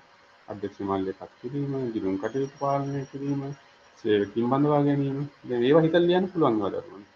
ටිකක් තව ප්‍රශ්නයකට එන්න පුළුවන්. විධායක නිලධාරීන්ගේ කාර්යභාරය පැහැදිලි කරන්න කියලා. ඒකට ඔයාලා ගැන හිතලා ඔයාලා මොකද කරන්නේ? අධ්‍යක්ෂ මණ්ඩලයේ පොත්පත් ලබා දීම. ඒ වගේ එතන මම කාරණා ගොඩාක් දුන්නා. ඒ ටික නියම කරගන්න මම ඇත්තටම ඉස්සෙල්ලා දවසේ අර නෝට් එක දුන්නා. ඒ කාරණා ටික පැහැදිලි කරගන්න. ඊට පස්සේ රජය හා සම්ප්‍රදාය අතර වෙනස. ඒක කාරණා හතරයි තියෙන්නේ. මේ හතර මොනවද කියන විතර ලියන්නේ. මේ හතර තුර කොහොමද පාලනයට මෙහෙයුම් වෙන්නේ කියන එක ලියන්න. ඊට පස්සේ තියෙනවා රාජ්‍යයේ ඒ කාර්යම ලේසි කටපාඩමින් ලියන්න පුළුවන්. රජයේ විසින් සම්ප්‍රදාය දෙපොත් ජනසවි දීලා තියෙන කියන්නේ දැන් ක්‍රියාත්මක කරන්නේ නැත්නම් දීලා තියෙන ප්‍රොජෙක්ට්ස් ගැන ලියන්න. ජනසවි දීලා තිබ්බා, සමුද්‍ර දීලා තිබ්බා, පෝෂණ මුද්‍රේ දීලා තියෙනවා දැනට ක්‍රියාත්මක වෙනවා කොහොමද? දැන් පාසල් දරුවන්ගේ දිවා ආහාර බෙදා හැරීම, ආහාර බෙදා හැරීම, වීම දී ගැනීම, ණය කපා හැරීම, කොප්සිට මිනි කොප්සිට ආධාර ඒ වගේ ගොඩාක් ප්‍රොජෙක්ට්ස් දීලා තියෙනවා. ඒවා කොහොමද සම්ප්‍රදාය ව්‍යාපාර ක්‍රියාත්මක කරන්නේ? පාලනයට ඒවා කොහොමද සම්බන්ධ වෙන්නේ කියලා ලියන්න පුළුවන් වෙන්න ඕන. ඔය ටික අපිට හරියට කතා කරගන්න පුළුවන් නම් ඔයාලට මේ පේපර් එක ලියා ගන්න ඉච්චර අමාරු වෙන්නේ නැහැ. හරි මොනවා හරි තියෙනවා අහන්න බලන්න. මොනවා හරි ගැටලුවක් තියෙනවා. දැන් නම් අද නම් 10ක් ඉන්නවා දැන්. දැන් ඉවර වෙන ලඟ වෙලා කෙනෙක් ආවා. මොනවා හරි තියෙනවද ගැටලුවක්? රුක්මන් මට නෑ සර් නෑ. ව්‍යාපෘති අපිට ලියන්න ඩයිනමික්ස් පුළුවන් පැහැදිලි නේ අර වුණාද කාලෙකට පස්සේ? ඩයිනමික්ස් නම් හිටියා නේද? මට මතකයි රුක්මන්ලා නම් හිටියානේ. අර මට ඉන්න බැරි වුණා ගිය සැරේ. ඉන්න බැරි වුණාද? රයිට්. ඒකේ නෝට් ඔව් එක සර් හොයාගන්න බැරි වුණාද? විශ්‍රාමයට දෙපාර්තමේන්තුවෙන් මේ තිබුණනේ මේ මේ දැනුවත් කිරීමක්. අපේ සම්පකාර විශ්‍රාමයට ක්‍රමයේ ගැන මේ හා සාකච්ඡාවක් හා හා. ඒකට ඒකට යන්න යන්න උනා. අපි ඕනේ. ගොඩක් කට්ටිය ඒකට ගියකින් මේක මග ඇරුණා. රයිට්. මෙහෙම කරන්න රුක්මන් දැන් අර ඔය මං කියපු කාරණා ටික ඔක එයි අනිවාර්යෙන් ප්‍රශ්න විදියට ඕකේ ඔක්කොම ප්‍රශ්න ඔව් නෑ සර් මම ඒ කියපු දේ කමන්නේ රෙඩි දැන් වෙන්න. සර් ඔව්. සාමාන්‍යද මේ පුළුවන් නම් දැන් මේ ටිකේ රෙකෝඩින් එකවත් දාන්නකෝ අපිට ඒක වැදගත්. මේ ටික ඒක වැදගත්. මේමයි මම ඒක කියන්නම් මේ මම නෙමෙයි මේක NCC කියන්නේ මේ ලින්ක් එක දාන්නේ. එතකොට ඔව් ගිය සැරේ සර්ගේ එයාලා රෙකෝඩින් එක මේ තාක්ෂණික දෝෂයක් නිසා දාන්න බෑ කියලා චතුර සර් දාලා තිබුණා මේ මැසේජ් එක. හා හා හා ඒකෙන් හා තමයි ඒක මග ඇරුණේ අපිට. කොහොමත් ඒක අල්ලගන්නම බැරි වුණා. ඔව් ඒක අපරාධයක්. ඒ කියන්නේ මම සරලව හැමදේම කරා හවස වෙනකම් මං චතුර සර්ට කියන්නම් මේ මොකද එයා තමයි මේ ලින්ක් එක මටත් දාන්නේ මම දැන් වෙන තැනකින් ඉන්නවනේ කරන්නේ මං එයාට පොඩ්ඩක් කියන්නම් මේ මොකද අද විතරයි දාන්නේ කියලා. හැබැයි කලබල වෙන්න ආ දෙයක්වත් සර්. නෑ. ඔය ප්‍රශ්න මං මේ කියපු කාරණා ටික බලා ගන්නකො ඒතකොට කිසි ගැටලුවක් වෙන්නේ නැහැ. දැන් ඔව් ඒක සර් ඒකයි මං කියේ දැන් මේ රෙකෝඩින් එක තිබ්බනම් මේ ටික වටිනවනේ. ඔව් ඒක තමයි. අර කියන කාරණා විතරක් මතක තියාගන්න එකක් මම ආපහු කියන්නම් මුලින් නම් පළවෙනි එක හරි සම්පකාර ප්‍රතිපත්ති පරිණාමය කොහොමද පාලනයට බලපාන්නේ කියන එක ලියන්න. එතකොට අර පළවෙනි එකේ අවුරුද්ද ලියන්න 1844 වෙනි රොජ්ජෙල්ල. ඊට පස්සේ 1890 ඊට පස්සේ 1937 1966 ඊට පස්සේ 1995 95 ප්‍රතිපත්ති ටික ලියන්න පුළුවන් වෙන්න ඕනේ. මේ ප්‍රතිපත්ති කියන එක එළියට අරන් ඉවරලා පැහැදිලි කිරීමක් කරන්න. ඒක එකක්. දෙවෙනි එක තියෙන්නේ සම්පකාර ව්‍යාපාරයට බලපාන නීති රීති මොනවද? නීති රීති ගොඩක් තියෙනවානේ අපිට බලපාන. ප්‍රඥාප්තිය තියෙනවා. ඒවා ටික ලියන්න පුළුවන් වෙනවා. පනත් තියෙනවා. ඊළඟට රෙගුලාසි තියෙනවා. චක්‍ර ලේඛන තියෙනවා. සංසද සභා නීති තියෙනවා. නඩු තියෙනවා. රටේ පොදු නීති තියෙනවා. අන්න ඒ වගේ ටික ලියලා ඒකින් එකට ඒක කොහොමද සම්පකාරයේ පාලනයට බලපාන කියලා කියන්න පුළුවන් වෙන්න ඕන. ඊට පස්සේ තුන්වෙනි එක නම් හිතලා ලියන්න පුළුවන්. අධ්‍යක්ෂක මණ්ඩලය හෝ කාරක සභාව පාලනයට කොහොමද සම්බන්ධ වෙන්නේ? සේවකින් බඳව ගන්නවා, සේවකින් ඉවත් කරනවා, අධ්‍යක්ෂ මණ්ඩලය පත් කර ගන්නවා, අධ්‍යක්ෂ මණ්ඩලය ඉවත් කර ගන්නවා, ඊළඟට තීරකරණයට යනවා. අන්න ඒ වගේ කාරණා එකින් එකට ගොඩාක් එතන 10ක් විතර ඔයාලට ලියාගන්න පුළුවන්. එතන මම ඔයාලට දීලා තියෙන නෝට් එක 19ක්ද කොහෙද මට මතක විදියට. ඒකෙන් 10ක් විතර ලියාගන්න පුළුවන් වෙන්න ඕන. ඊළඟට ඊළඟ ප්‍රශ්නයක් විදිහට විධායක නිලධාරීන් පාලනයට කොහොමද සම්බන්ධ වෙන්නේ කියන ඔයාලා ගැන. එකක් හිතලා ලියන්න පුළුවන් කොහොමද ඔයාලා සපෝට් කරන්නේ අධ්‍යක්ෂ මණ්ඩලයට. කොහොමද ඔයාලා සමිතියට සපෝට් කරන්නේ කියන එක තමයි අහන්නේ. එතන කාරණා ටිකක් තියෙනවා ඒ ටික ලියන්න. ඊළඟට අවසාන එක රජය හා සම්පකාරය අතර වෙනස සහ රජයේ විසින් සම්පකාරයෙන් කරන ප්‍රොජෙක්ට් ඒවා නම් හිතලම ලියන්න පුළුවන්. මොනවද ඊට පස්සේ ඒකෙන් එකක් ගැන විස්තර ලියන්න. ওই ටික තමයි තියෙන්නේ තේදා හිටියනකත් අද මේ හිටියනම් ඇති ওই ටික නියම කරගන්න කියලා මම හිතන්නේ. right ඒ කියන්නේ සම්පූර්ණ සිලබස් එකම කවර් වෙන විදිහට නියම කරලා තියෙනවා. හරි මම රෙකෝඩින් එක ගැන මම මේ චතුර මහත්තයාට කියන්නම්. අර ඒක දාන්න කියලා. වෙන මොන හරි ගැටලුවක් තියෙනවද? තව අහන්න බලන්න. නෑ සර් තවලට දැන් ගොඩක් මේ ටික තියෙනවා. කොහොමද ප්‍රමාණවත් වෙයි නේද? ඔය ටික ඇති කලබල වෙන්න එපා. මම ඒක කියන්නේ කලබල වෙන්න එපා කියලා. ඔතනින් එහාට ආයි ඇහින්නේ නැහැ මම ඒ ওই ටික මේ සිලබස් එකේ තියෙන තුනම තමයි මම කිව්වේ. ඔය ටික බලා ගන්න. ඔතන ඔයාලට කටපාඩම් කරන්න තියෙන 95 ප්‍රතිපත්ති ටික විතරයි. අනිත් ඒවා සාමාන්‍ය දේවල්. ගොඩක් හිතලා දැන් අනිත් ප්‍රශ්න 7 ගැන මේවා හිතලා ලියන්න පුළුවන් ඒවා තියෙන ගොඩක් ඒවා.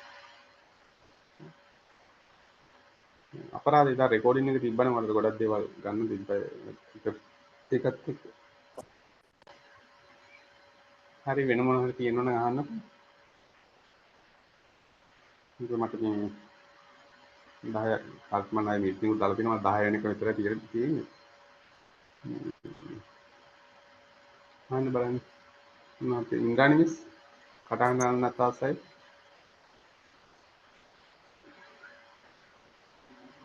දිල්මිනි ඕ පත්ම අර එය ඔව් ඉන්ද්‍රාණි මිස් රාජ්‍ය නිවාස සංවර්ධන අධිකාරිය දුන්නු නිවාස ණයත් අපිට ලියන්න පුළුවන් නේ සර්?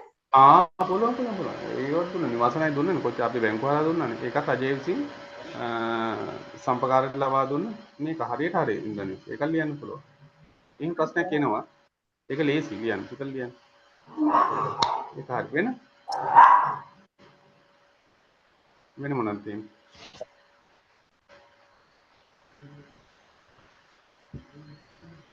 අහන්න මොනද? කම්පින, රුක්මන්, විපුල්, පත්ම, දිල්මිනි, හේෂලි, ගයන් විභාගේ පාස් වෙයි. විභාග ගැන බය වෙන්න එපා. රුක්මන් මොනවද තියෙනවද? නෑ සර් නෑ. මම දැන් සර් දේශනේ දෙන ගමන් මම පොඩි නෝට් එකක් ගහගත්තා. රයිට්. ඒ ටික බලාගත්ත නෑ ඇති රුක්මන්. ලොකු ගැටලුවක් නෑ. ආ සර්. ඔව් ලියන්න ඕන ක්‍රමය තමයි මම කියලා. හයිට ඔයාලා බය වෙන්න බෑ. ඔයාලා හැමෝම පාස් වෙනවා. කිසි කිසි ගැටලුවක් නැහැ. මේ වැඩි අධ්‍යාපනයනේ තියෙන්නේ. හරි පුතේ එන මම නතර කරන්නද? වෙන මොනවද තියෙනවනම් අහන්න. මම මේකේ ප්‍රසන්ටේෂන් එකක් දාන්නම්. මම මේ චතුර මහත්තයට කියන්නම් පොඩ්ඩක් අද රෙකෝඩින් එකක් පොඩ්ඩක් දාන්න. එදා එක නම් අපරාධ එදා එක ගන්න පුළුවන් වුණා නම් ගොඩක් හොඳයි. එදා අපි ගොඩක් ටයිම් අරන් කරානේ. මම දැන් අද සමරියන්නේ මේ කරේ. වෙලාව ප්‍රශ්නෙත් එක්ක. එහෙම වෙන ගැටලුවක් නැත්නම් අපි නතර කරමු.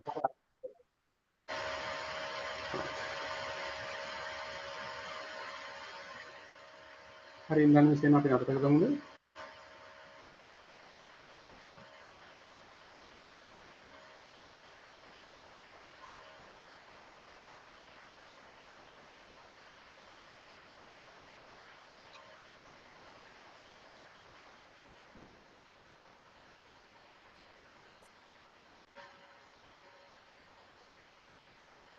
හරි එහෙනම් හැමෝටම සුබ දවසක් වේවා. විභාග හොඳට ලියන්න. මොනවා හරි ගැටලුවක් තියෙනවා මගේ නම්බර එක දාගන්න 071යි 51යි 70යි 85. අය කියන්නේ සර් 071යි මම ඔව් මේ බොක්ස් එකට දාන්න chat box එක 071යි 51යි 70යි 85.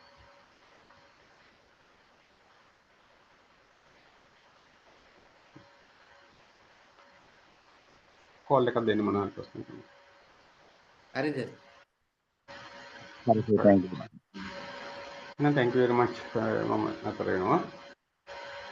හරිද සුබ දවසක්. හරි සර්.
හරි.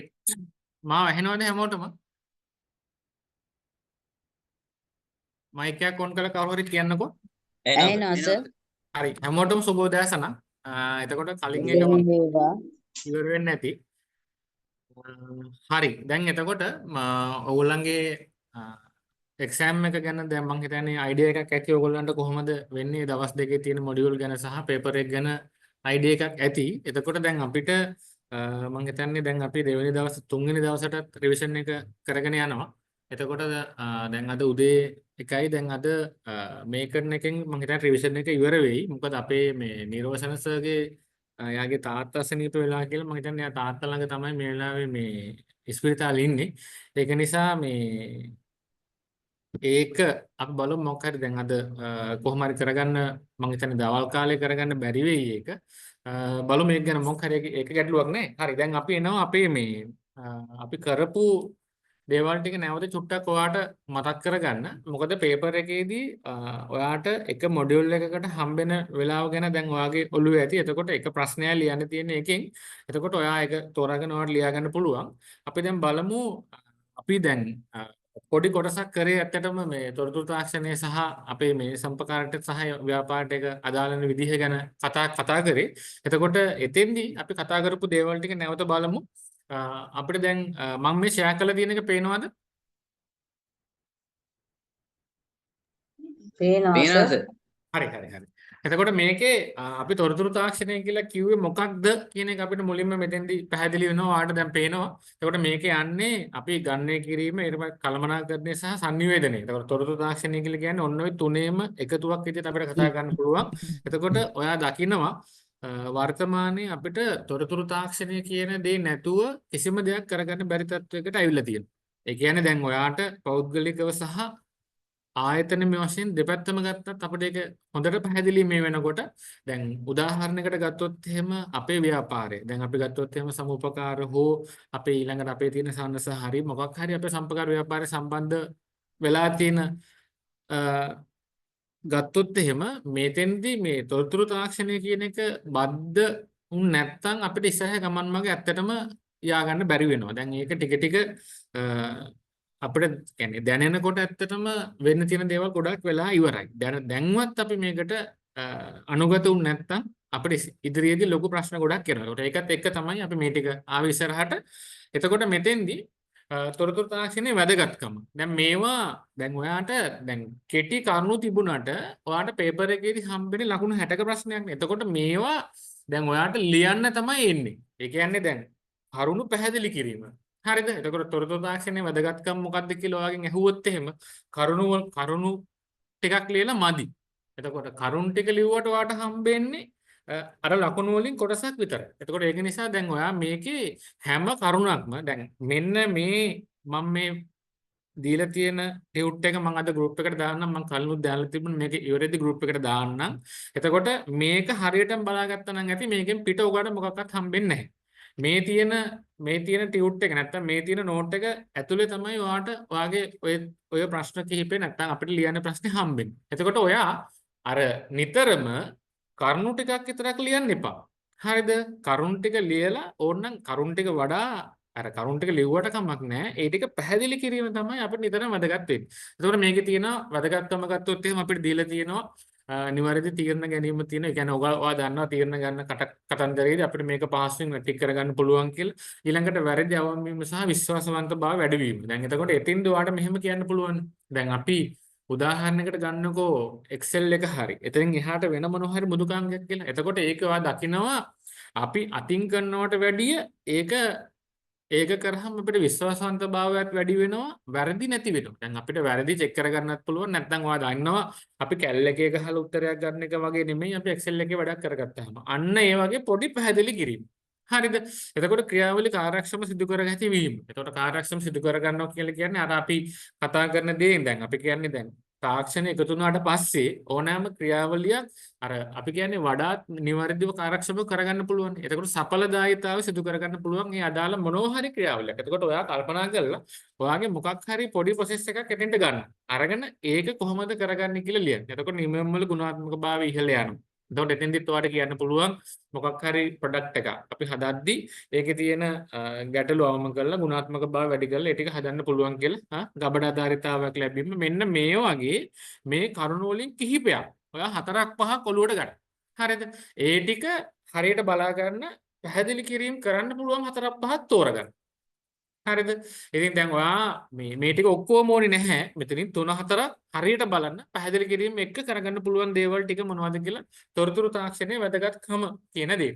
හරිද? මෙතනින් එහාට අපිට තියෙනවා තොරතුරු තාක්ෂණයේ ප්‍රතිලාභ. මේකත් වැදගත් අපිට එක්සෑම් එකේදී අපෙන් අහන්න පුළුවන් ප්‍රශ්නයක්. එතකොට තොරතුරු තාක්ෂණයේ අපිට තියෙන ප්‍රතිලාභ. දැන් මේක ප්‍රතිලාභ ටික කිව්වට පස්සේ මේක ඔක්කොම තියෙනවා. එතකොට ඔයා දැන් මේක බලාගෙන ගියොත් වේගවත් බව අපිට නිවැරදිතාවය තියෙනවා, නම්‍යශීලී බව තියෙනවා, විශ්වාසවන්ත භාවය තියෙනවා.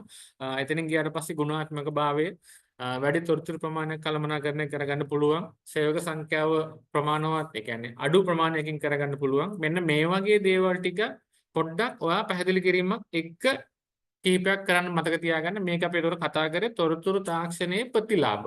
හරිද? තොරතුරු තාක්ෂණයෙන් අපිට මොනවද හම්බෙන ප්‍රතිලාභ කියලා. ඉතින් මේක ඔයා කල්පනා කරත් ඔයාලට ලියන්න පුළුවන්. ඒ කියන්නේ මේක මහා ලොකු දැවැන්ත දේවල් නෙමෙයි. ඔයාලට දැන් මේක හිතුවත් කියන්න පුළුවන්. දැන් අපි හිතන්න මෙහෙම. අපි කොලයක ලියලා කරන දේ අපි සිස්ටම් එකකට ගියොත් මම කියන්නේ මේ මහා දරුණු දැවැන්ත සිස්ටම් නෙමෙයි. හරිද? පොඩි සිස්ටම් එකකට ගියොත් නැත්නම් Excel එකකට ගියොත් අපිට එතෙන්දි තියෙන දේ හිතන්න. හරිද? දැන් ඔයා දන්නවා දැන් අපි කොලේ ලියලා දැන් හිතන්නකො පඩි හදන ක්‍රියාවලිය කියලා. පඩි හදද්දී අපි අපි පොතක ලියලා ඒක එක්කෙනා ගන්න කරද්දී තියෙන ගැටලු ටිකයි ඒක අපි Excel එකකට හරි සිස්ටම් එකකට හරි දැම්මහම අපිට තියෙන පහසුවයි හිතන්න. එතකොට ඔතනින් ඔයාලට කරුණු ගොඩාක් ලියන්න පුළුවන් ඒ වගේ දෙයක් ලියුවට පස්සේ. හරිද? ඔයාලට පේන එතකොට එතන වේගවත් බව තියෙනවා, නිවැරදි බව තියෙනවා, නාමශීලී ගතිය කියලා කියන්නේ මේක අපිට කියන්නේ ඕන දෙයකට භාවිත කරන්න පුළුවන්. දැන් උදාහරණයකට මෙහෙම හිතන්නකෝ. දැන් ඔයා දන්නවා වර්තමානයේ EPF එක ඔන්ලයින් විදිහට මහ බැංකුවට අප්ලෝඩ් කරන්න තියෙන කතන්දරේ. එතකොට දැන් එතෙන්දී දැන් ඉස්සර ක්‍රියාවලියත් එක ගත්තට පස්සේ දැන් අර දත්ත ටිකම අපිට භාවිත කරලා Excel එකකින් හරි මොකක් හරි ගතපු ටිකම අතෙන්ට යන්න පුළුවන් අපිට EPF එකට. අන්න ඒ වගේ. හරිද? විශ්වාසන්තභාවය කියන එක ඔයාලට කියන්න පුළුවන් දැන් Excel එකේ හරි මොකක් හරි එක අපිට එක දෙයක් හදාගත්තා නම් හරියට අපිට පල්ලෙහාට ඔක්කොම එකපාර හදාගන්න පුළුවන්. මේක හරි අර අපි හරියට එක සමීකරණයක් දෙන එක තමයි තියෙන්නේ. ඒක හරි නිවැරදිව අපිට ලබා ගන්න පුළුවන්. හරිද? ඒක. එතනින් එහාට ගුණාත්මක භාවය ගියොත් ඔන්න ඔය වගේ කරුණු ටිකක් චුට්ටක් මතක තියාගන්න අර වගේ උදාහරණයක් එක්ක. නිකන් කරුණු මතක තියාගන්න අමාරුයි. දැන් ඔය සේවක සංඛ්‍යාව ප්‍රමාණව කියන්නේ අඩු සේවක සංඛ්‍යාවක් ඕනනවා කියන්නේ. දැන් ලොකු දේවල් නෙමෙයි. දැන් සාමාන්‍යයෙන් සිස්ටම් එකක් ගත්තට පස්සේ නැත්තම් අපි හිතන්නකො නෙට්වර්ක් එකක් කියලා. ඒ නෙට්වර්ක් එක භාවිතයෙන් වැඩ කරද්දී කලින්ට වැඩිය දැන් තියෙන පහසුකම්. දැන් ඔයගොල්ලන්ගේ හිතන්නකො ඒ වගේ වෙලාවක බැංකු ශාඛා 4ක් තියෙනවනම්. හරිද? ඔයගොල්ලන්ගේ තියෙන පොඩි මොනවා හරි බැංකු ශාඛා 4ක් තියෙනවනම් මේ බැංකු ශාඛා 4 නිකන් තියෙන කොටට වඩා නෙට්වර්ක් කරාම තියෙන වාසි. අන්න ඒ වගේ පොඩ්ඩක් ඔයා අර මේකේ තියෙන්නේ අර එක තැනකට කොටු වෙන්න එපා. හරිද? ඔයාගේ ව්‍යාපාරයේ තියෙන අත්දැකීම් එක්ක නැත්නම් ඔයාට ව්‍යාපාරය දැන් මෙතන කට්ටිය මම දන්න කට්ටිය ඉන්නවා ගොඩක් කට්ටිය ඒගොල්ලන්ට මේක ව්‍යාපාරය ගැන ඕනෑවට වඩා මේ අවබෝධයක් තියෙන කට්ටිය ඉන්නවා. හරිද? ඒගොල්ලන්ට මේක හරි ලේසි. එතකොට අර තාක්ෂණය කියලා කිව්වට පස්සේ නිකන් එක තැනකට හිර නොවි ඒකේ අපිට කරන්න පුළුවන් දේවල් කල්පනා කරලා නැත්නම් අපි දැනට කරන ටික තියෙනවනේ. දැන් අන්න ඒ ටිකත් එක්ක ගියා නම් මේක හරි ලේසි ඔයාලට ලියා ගන්න. නැතු නිකම්ම කරුණු පාඩම් කරගන්න එපා මේ මොඩියුල් එකට අදාළව. කරුණු පාඩම් කරලා කමක් නැහැ. හැබැයි අර වගේ උදාහරණ එක්ක පොඩ්ඩක් ඉස්සරහට ලියන්න පුරුදු වෙන්න අපි පේපර් එකේ ලියද්දි මොකද පේපර් එකේදී මේ කරුණු ටික නෙමෙයි ඔයාලට හම්බෙන්නේ තොරතුරු ටිකක් ලියන විදිහට තමයි හම්බෙන්නේ. හරි. ඊළඟට මේකේ තියෙනවා තොරතුරු සංනිවේදනය සඳහා අන්තර්ජාලය කියලා. එතකොට ඔයා දන්නවා මම කෙටියෙන් කියන්නම් අන්තර්ජාලය කියලා කියන්නේ මොකක්ද කියලා අපි කතා කරොත් අපිට කියන්න පුළුවන් ලෝකේ පුරාම තියෙන පැතිරිච්ච පුළුල් ජාලය. මම ඉංග්‍රීසියෙන් කියනවා නම් World Wide Web. හරිද? www. එතකොට එතෙන්දී අපිට හම්බ වෙනවා මෙන්න මේ පරිගණක ජාල කියන කතන්දරේ. නැත්තම් පරිගණක ජාලයක් කියලා කියන්නේ මොකක්ද කියලා කිව්ව සරලවම අපිට කියන්න පුළුවන් අපිට කම්පියුටර් දෙකක් හරි වැඩි ගන්න එකට සම්බන්ධ වෙච්ච වෙලාව. සරලව කිව්වොත් ඔච්චරයි. හරිද? එතකොට ඒකේ තියෙනවා LAN කියලා සහ WAN කියලා. එතකොට LAN කියලා කියන්නේ අපි කියනවා මේ local area network. එතකොට local area network කියන්නේ මහා ලොකු මැජික් එකක් නෙමෙයි. හිතන්න මෙහෙම.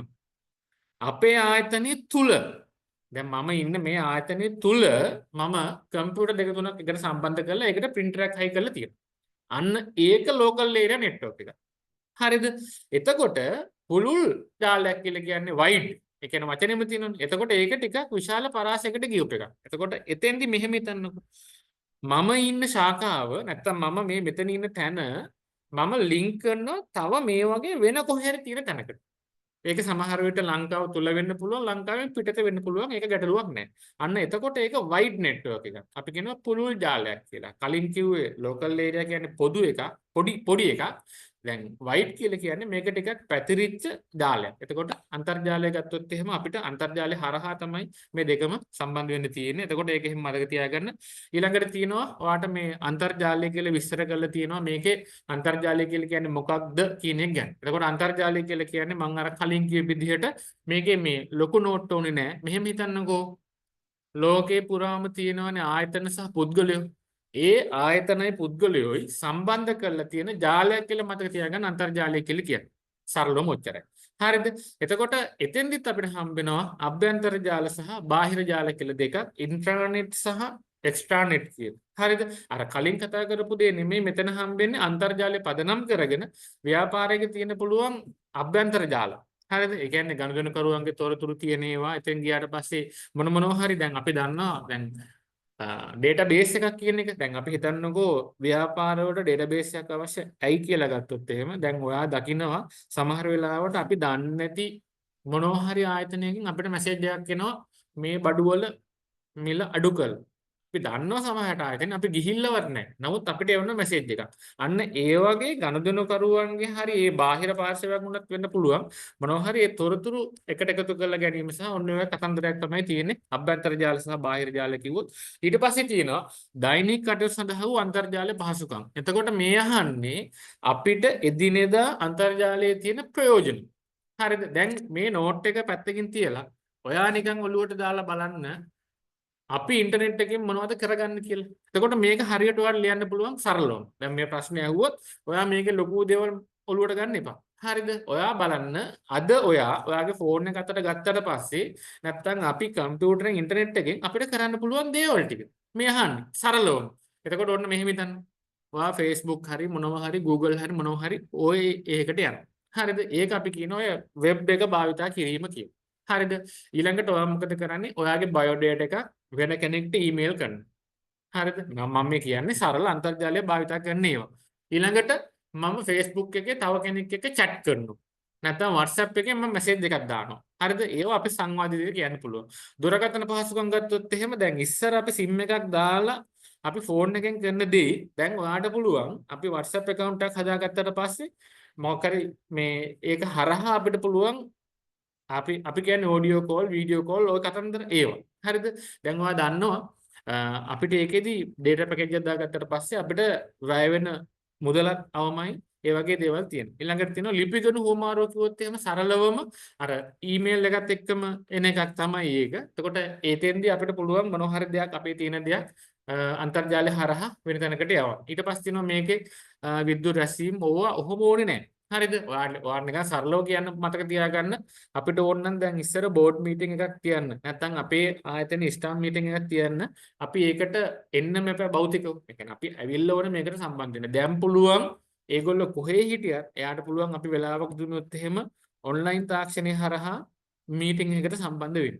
ඊට අමතරව ඔය කියපු රූපවාහිනී ගුවන් විදුලි අනම්මනම් ඒවා ඕන එකක් ඔයාලට කියන්න පුළුවන්. ඊට පස්සේ ඊතැපැල් සංගරා පුස්තකාල පහසුකම්. සරලව ගත්තොත් එහෙම දැන් ඔයාලට පත්තරේ ඉඳලා හරිද අපි ගන්න පොත්වල ඉඳලා ඒවා PDF වශයෙන් තියෙනවා. ඔයාලට සමහර ඒවා නොමිලේ ගන්න පුළුවන් සමහර ඒවා සල්ලි දීලා ගන්න තියෙනවා. එතකොට e-library තියෙනවා. e-library කියලා කියන්නේ ඒ වගේ පුස්තකාල පහසුකම් ලබා දෙන ආයතන තියෙනවා. එතකොට ඒගොල්ලෝ කරන්නේ ඔයාලට monthly හරි annually අපි කියන්නේ මාසිකව හරි වාර්ෂිකව හරි ගාණක් අරගෙන වාගෙන් ඔයාලට ඒ library පහසුකම් දෙනවා. එතකොට ඔයාලට ඕන පොතක් ඕන නම් ඒකේ තියෙන PDF එක ඔයාලට ඒගොල්ලෝ ලබා දෙනවා. ඒ වගේ ආයතන දැන් ලංකාවේ තියෙනවා. හරිද?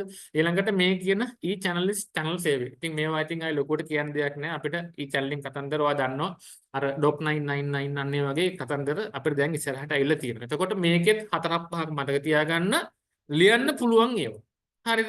දැන් මේකේ විද්‍යුත් තැපැල් පහසුකම් කිව්වහම එහෙම ලියලා හරියන්නේ නැහැ. ඔයාලට ලියන්න පුළුවන් මේක මෙහෙම ඊමේල් කියලා කියන්නේ අපි අන්තර්ජාලය හරහා එක් පරිගණකයක ඉඳලා තව පරිගණකයට අපේ තියෙන දේවල් යවන්න භාවිතා කරන ක්‍රමය. මේකෙද අපිට තියෙන ඕනේ ඊමේල් ඇඩ්‍රස් එක. අන්න ඒ වගේ චුට්ටක් පොඩි පැහැදිලි කිරීමක් කරන්න. එතකොට අපිට මේකේ විශේෂ දේවල් තියෙනවා. අපිට මේක නොමිලේ ලබා ගන්න පුළුවන්. මේක ඉක්මනට යවන්න පුළුවන්. අන්න ඒ වගේ පොඩි පොඩි පැහැදිලි කිරීමක් ඔයා දන්න ටික ලියන්න. සරලවම. හරිද? වෙබ් අඩවියක් බලනවා ගුවම ඉතින් මේක එතෙන්ට සීමා නොවි ඔයා කියන්න. අපිට ඕන දෙයක් අපිට වර්තමානයේ Google හරි අපිට මොකට හරි ගිහලා හොයා ගන්න පුළුවන්. ඊට අමතරව අපිට දැන් අපි හිතන්නකෝ ළමයින් උසස් පෙළ ප්‍රතිඵල, සාමාන්‍ය පෙළ ප්‍රතිඵල, ශිෂ්‍යත්ව ප්‍රතිඵල ඒ ඕන දෙයක් අපිට දැන් වෙබ් එකෙන් ගන්න පුළුවන්. අන්න ඒ වගේ පොඩ්ඩක් අර කරුණු ඔයා දන්න දේවල් ටික මෙතෙන්ට ලියන්න. හරිද? මහා ලොකු දේවල්ට හිතන්න එපා මේක. හරිද? හරි. ඊළඟට තියෙනවා අන්තර්ජාලය ආයතන දෙකක් තියෙන ආකාරය. එතකොට මේක අපේ පොදුවේ මේකේ තියෙන ආයතන වලට මේක අපිට සම්පකාරට ගලප ගන්න පුළුවන් ඔහොමම. එතකොට මේකේ තියෙන්නේ විද්‍යුත් වාහන කටයුතු සඳහා යොදා ගැනීම. එතකොට අන්තර්ජාලය කියන එක e-commerce. මේ e-commerce පැත්තෙන් ප්‍රශ්න කිහිපයක් ඔයාට තියෙයි. එතකොට ඒක පොඩ්ඩක් e-commerce එක අපි දැන් මේකේ අන්තිම හරියට කතා කරනවා. ඒකත් එක්කම විද්‍යුත් වාණිජය කියලා කියන්නේ ඔයා දන්නවා අර අපි කියන්නේ දැන් සාමාන්‍ය තියෙන මාකට් එක නෙමෙයි e-market නැත්නම් e-commerce කියලා කියන්නේ. හරිද? ඒ කියන්නේ අන්තර්ජාලය මේකට සම්බන්ධ වුණාට පස්සේනේ e කතාව වෙන්නේ, ඉලෙක්ට්‍රොනික කතාව වෙන්නේ. අන්න ඒක. ඊළඟට තියෙනවා භාණ්ඩ හා පිළිබඳ ප්‍රචාරණය කළ හැකි වීම. ඉතින් මේවා දන්නවා. දැන් වර්තමානයේ ප්‍රචාරණය කියලා කිව්වොත් එහෙම අපිට සාමාන්‍ය පත්තරයක ආටිකල් එකක් දාලා ප්‍රචාරය කරේ ඉස්සර. දැන් ඒ ක්‍රමය සම්පූර්ණයෙන්ම අවුට්. හරිද? දැන් ඉස්සර තිබුණා ඔයාලට මතක නම් එක එක පත්තරවල එක එක අපිට දාන්න තිබුණා. ඒ ලහි පිටේ කියලා තිබුණා. තාම තියෙනවා. නමුත් ඒවා තියෙන අපිට ගන්න පුළුවන් අවුට්පුට් එක දැන් අඩු වෙගෙන යනවා. එතකොට අපි ප්‍රචාරණේ දැන් ඔයා දැන් පහුගිය දවස්වල තිබිච්ච ඡන්දේ උදාහරණයකට ගන්නකො. දැන් අපිට එතකොට අපිට පුළුවන් ටිකක් වැඩි පිරිසකට අපිව ළඟා කරගන්න පුළුවන් ඒ ආසිත ප්‍රචාරණය කළා. හරිද? දැන් එතකොට එහෙම. එතකොට ඔයා දන්නවා දැන් ඉන්ටර්නෙට් එකෙන් අපිට ප්‍රචාරණය කරගන්න පුළුවන් විවිධ ක්‍රම තියෙනවා. හරිද? එතකොට අපිට පුළුවන් දැන් එක්ක Facebook කරා යන්න පුළුවන්, එක්ක අපිට යන්න පුළුවන් සාමාන්‍ය වෙබ්සයිට් එකක් කරා යන්න පුළුවන්. ඒ වගේ විවිධ ප්‍රචාරණ ක්‍රම. ඊළඟට තරංකරුවන් පිළිබඳ අවශ්‍ය කරන වැදගත් තොරතුරු ශනිකව ලබාගත හැකි වීම. ඉතින් ඒවා දැන් අපි දන්නවා දැන් ආයතන දෙකක් හිතන්නකෝ තරංගකාරී ආයතන දෙකක්. එතකොට අන්තර්ජාලයෙන් ඒගොල්ලෝ කරන දේවල් ටික ඕනනම් අපිට බලා ගන්න පුළුවන්. අපිට බලලා අපිට ඒවා නිවැරදි කරගෙන ඕනනම් අපිට ඒවා වඩාත් ඵලදායීව හදා ගන්න පුළුවන්. සංනිවේදන පිරිවැම ලෙස යොදා ගැනීම. එතකොට මේක අර මම කියපු දේ. ඒක හිතන්නේ ඊමේල් පැත්තෙන් හිතන්නකෝ. එතකොට පොස්ට් එක හරිද දැන් භෞතික වෙනුවට වැඩිය මට පිරිවැය අවම කරගන්න පුළුවන් මේ අන්තර්ජාලය සම්බන්ධ වෙද්දී. හරිද? ඊළඟ වෙළඳපොළ ලෝකේ පුරා ව්‍යාප්ත කිරීමට. එතකොට අපි ළඟ අපිට පුළුවන් ඔන්ලයින් ස්ටෝර් එකක් භාවිත කරන්න. දැන් මේක ලංකාවේ ගොඩාක් කට්ටිය කරනවා. ඔන්ලයින් ස්ටෝර් කියලා කියන්නේ ඒගොල්ලෝ ගෙදර පොඩි මොකක් හරි ප්‍රොඩක්ට් එකක් ඕනනම් ඒගොල්ලෝ හදන එකක් වෙන්න පුළුවන්, පිටින් ගන්නක් වෙන්න පුළුවන්. ඒගොල්ලෝ මොකද කරන්නේ? ඉන්ටර්නෙට් එකෙන් ඇඩ් එකක් දාලා මේගොල්ලෝ මොකද කරන්නේ? මේ භාණ්ඩය අපිට අලෙවි කරනවා. එතකොට මේක එක තැනකට සීමා වෙන එකක් නෙමෙයි. ඔයාලට තේරෙනවා මේක ලෝකේ පුරාම අපිට ව්‍යාප්ත කරගන්න පුළුවන් මේ විදිහට අපිට ගත්තට පස්සේ. එතකොට ඒක වෙළඳපොළ ලෝකේ පුරා ව්‍යාප්ත කිරීමට ඊළඟට තොරතුරු පහසු වෙන හා වේගවත් ලබා දීමට. ඒක තොරතුරු පහසු වෙන වේගවත් ලබා දීමට කියනකොට ඔයාලට අර අපි කලින් කතා කරපු වෙබ් මේ මොනවද අපි කිව්වේ මේ නෙට්වර්ක් එකේ ජාලේ ඒක හිතාගත්තා නම් එහෙම ලියන්න පුළුවන් අපිට කොහොමද එන්නේ කියලා. හරිද? ඊළඟට තියෙනවා ව්‍යාපාරාද සමාජ ජාල උපයෝග කරගෙන තම ව්‍යාපාර කටයුතු සිදු කිරීම. ඒ කියන්නේ තනිකරම Facebook එකකින්. හරිද? Facebook කියන්නේ එක සමාජ ජාලයක් විතරයි. YouTube තියෙනවා, Facebook තියෙනවා, ඒ වගේ ඒවා තියෙනවා. දැන් අපි ගොඩක් බහුලව දකින්නේ Facebook හරහා තියෙන ව්‍යාපාර කටයුතු. දැන් උදාහරණයකට ඔයා හිතන්නකෝ ඔයා සර්ච් කරා කියලා Google එකට ගිහිල්ලා ඔයා සර්ච් කරනවා handbag. හරිද? ladies handbag කියලා නැත්නම් ladies ඕනෙත් නැහැ handbag කියලා සර්ච් කරනවා Google එකේ නිකන්. හරිද? හැබැයි ඔයා ඊළඟ පාර Facebook එකට යද්දී ඔයාට පෙන්නනවා Facebook එකේ තියෙන handbag අලෙවි කරන්න තියෙන තැන් ගොඩාක් ඔයාට පෙන්වනවා. හරිද? දැන් ඔයාට මේ අත්දැකීම සමහරවිට ඔයා හිතන්නකෝ ඔයා සපත්තු දෙකක් බැලුවා කියලා. ඒ සපත්තු දෙක බලන්නේ Google එකේ. නමුත් ඔයාට Facebook එකේදී පෙන්නනවා ඒ අදාළ සපත්තු ඔන්ලයින් අලෙවි කරන තැන්. එතකොට ඔයාට පෙන්නනවා මිල ගණන් තියෙනවා ඒකේ. ඒකේ sizes බලා ගන්න පුළුවන්. ඒකේ ඕනනම් feedback බලා ගන්න පුළුවන්. කලින් කට්ටිය දාලා තියෙන. අන්න ඒකේ තමයි වැදගත්. හරිද? මම මේක අදාළ නොවුනට කියන්නේ නිතරම ඔන්ලයින් එකෙන් බඩුවක් ගනිද්දි ඔයා බලන්න ඒ අදාළ ආයතනයේ තියෙන රෙපියුටේෂන් එක. රෙපියුටේෂන් කියලා කියන්නේ සමහර ඒවා දැන් අපි ගියොත් එහෙම ikman.lk එහෙම නැත්නම් අපි හිතුවොත් එහෙම අපි ගියොත් එහෙම දරාස් එකට අපි දන්න දේවල්. මේවා ප්‍රොඩක්ට් එකේ යට ඒගොල්ලන්ගේ දාලා තියෙනවා කස්ටමර් ෆීඩ්බැක්ස්. සමහර ඒවා දාලා තියෙනවා මේක හොඳයි මේක ඉතා හොඳයි මේක අන්තිමයි මේගොල්ලන්ගේ සර්විස් වැඩක් නැහැ මේගොල්ලන්ගේ බඩු කොල්ලි බාලයි අන්න එහෙම තියෙනවා. ඒක පොඩ්ඩක් කියවලා ඔයාලට පුළුවන් මේක කරගන්න. එතකොට මේක සමාජ ජාල භාවිත කර ගැනීමෙන් අපේ ව්‍යාපාර කටයුතු සිදු කිරීම. හරිද? මේ ඔක්කොම අන්තර්ජාලය හරහා එනවා. එතකොට මෙන්න අපේ ඊළඟට එනවා අපි තොරතුරු පද්ධති කියලා නැත්නම් අපි කියන සිස්ටම්ස් කියලා. එතකොට කළමනාකරන පද්ධති කියන තැන තමයි අපිට මේකේ එකතු වුනේ. එතකොට මේකේ තියෙනවා අපිට සම්පත් වර්ග කරන්නේ කොහොමද කියලා කළමනාකරන අනුව මේකේ තියෙනවා භෞතික සම්පත්, මානව සම්පත්, මූල්‍ය, තොරතුරු, කාලය සහ දැනුම. ඉතින් ওই ටික භාවිතා කරලා කොහොමද අපි සිස්ටම් එකකට එන්නේ කියලා දාලා තියෙනවා. මේකේ දාලා තියෙනවා අපිට ඊට කලින් තොරතුරු වල තියෙන වැදගත්කම අපිට. ඒ කියන්නේ දැන් අපි බිස්නස් එකක් හරි අපේ සම්පකාර ව්‍යාපාරය හරි අපි කරන දේ අපිට මොනවා හරි දෙයක් තොරතුරු තිබුණොත් තමයි අපිට තේරුම් ගන්න පුළුවන් අපේ ව්‍යාපාරය කොහොමද මේක යන්නේ කොහොමද ඉස්සරහට මේ තරංකාර ආයතන මොනවද තියෙන්නේ ඒවා කොහොමද කරන්නේ අන්නේ කතන්දරේ හොයාගන්න පුළුවන්. එතකොට තොරතුරු වැදගත්කම මේකේ තියෙනවා සාර්ථක තීරණ ලැබීම ඵලදායීතාව වැඩි කර ගැනීම කළමනාකරන කාර්ය සාර්ථකත්වය තහවුරු කර ගැනීම ඔය වගේ අපිට දීලා තියෙනවා ටිකක්. එතකොට මෙතන ඔයා මෙහෙම හිතන්නකෝ අපිට මොනවා හරි තොරතුරු තිබුණ නැත්නම් අපි මේක දන්නේ නැහැනේ දැන් මේක වෙන්නේ මොකද්ද කොහොමද වෙන්නේ කියලා. දැන් උදාහරණයකට දැන් මොනවා හරි තරංගකාරී ආයතනයක් ගැන අපි දන්නේ නැත්නම් අපි කරන දේ අපි ඔහේ නිකන් අපේ දේ විතරක් කළා මදි දැන්. තියෙන ව්‍යාපාරේ තියෙන තරංගකාරීත් එක්ක. එතකොට ඒගොල්ලෝ කරන දේ හොයලා ඒගොල්ලන්ගේ තොරතුරු භාවිතා කළා තමයි අපි අපේ දේවල් කරගන්නේ හරියට. අන්න ඒ වගේ පොඩ්ඩක් අපි දැන් ඕන දෙයක් කරන්න කලින් අපි මේ කියන්නේ තොරතුරු ටික හොයලානේ කරන්නේ. අන්න ඒක තමයි මේ කියලා තියෙන්නේ. ඊට පස්සේ තියෙනවා ප්‍රයෝජනවත් තොරතුරු ගුණාංග. ඒ කියන්නේ මෙන්න මේකත් අපි පොඩ්ඩක් ඔයාගේ ඔළුවට ගන්න. මේ ප්‍රශ්නකට එන්න පුළුවන් සමහර වෙලාවට මේකේ තියෙනවා ප්‍රයෝජනවත් තොරතුරුක ගුණාංග. ඒ කියන්නේ තොරතුරක් වුණාම ඒකේ තියෙනෝනේ මේ කොහොමද ඒකේ මේ හරියටම ඒ තොරතුරට අදාළ ගුණාංග ටික තමයි මේ දීලා තියෙන්නේ. එතකොට මේක අපිට එනවා අදාළත්වය. හරිද? විස්තරාත්මක බව, නාමශීලී බව, සංසන්දනය කළ හැකි බව, නිවැරදි බව, සම්පූර්ණ බව. මේ වගේ පොඩ්ඩක් කරුණු ටිකක් මෙතෙන්දි මතක තියාගන්න මේ ඔයාලට පොඩ්ඩක් පැහැදිලි කරන්න පුළුවන්. හතරක් හරි පහක් හරි ඔලුවට ගන්න මොනවද තියෙන දේවල් කියලා. හරි. ඊළඟට තියෙනවා තොරතුරු පද්ධතියක වැදගත්කම හා කාර්යභාරය. ඒ කියන්නේ තොරතුරු පද්ධතියක් හැදෙන්නේ කොහොමද කියලා රූප සටහනක් මගින් අපිට ඇහුවොත් මෙන්න කතන්දරේ. ඔයා මේ අපි සාමාන්‍යයෙන් අපි කියනවා input process output කියලා කතන්දරයක් එනවා. හරිද? ඒ කියන්නේ input කියලා කියන්නේ දත්ත ඇතුල් කිරීම, process කියන්නේ සැකසීම, output කියන්නේ එළියට ගැනීම. සරලවම ඔච්චරයි. හරිද? එතකොට ඔතෙන්දී අවුට්පුට් කිරීමේදී අපිට ගන්න පුළුවන් ඕන නම් ගබඩා කිරීම. නැත්නම් අපි කියනවා මේ ස්ටෝර් කියලා. ස්ටෝරේජ් කියලා කියන්නේ ගබඩා කරන උපකරණ. නැත්නම් ගබඩා කිරීම. එතකොට මේ ඔක්කොම ටික අපි දැන් ඉන්පුට් එකේ ඉඳලා හදන තැනට නැත්නම් එළියට දෙන තැනට අපි මේක ප්‍රතිපෝෂණයක් ලබා දෙනවා අන්න ඔය ටික. එතකොට මේ දීලා තියෙන රූප සටහන චුට්ටක් ඔළුවේ තියාගන්න. මේක පැහැදිලි කරන්න කිව්වොත් එහෙම අර වගේ පැහැදිලි කරන්න පුළුවන් මේ ටික. ඊට පස්සේ එනවා මේක අපිට පරිගණක තොරතුරු පද්ධතියක උපාංග. හරිද? ඒ කියන්නේ අපි ගත්තොත් එහෙම අපේ තියෙන සිස්ටම් එකක තියෙන උපාංග ටික තමයි මේ දීලා තියෙන්නේ. එතකොට ඒක කියනවා හાર્ඩ්වෙයාර්, සොෆ්ට්වෙයාර්, ලයිව්වෙයාර්, data ඔය වගේ එක දේවල් තියෙනවා. එතකොට ඕවා පොඩ්ඩක් චුට්ටක් ඔලුවට තියාගන්න. එතකොට හાર્ඩ්වෙයාර් කියලා කියන්නේ සරලව ගත්තොත් භෞතික දේවල්. මෘදුකාංග කියලා කියන්නේ අපි කියනවා වැඩසටහන් කියලා.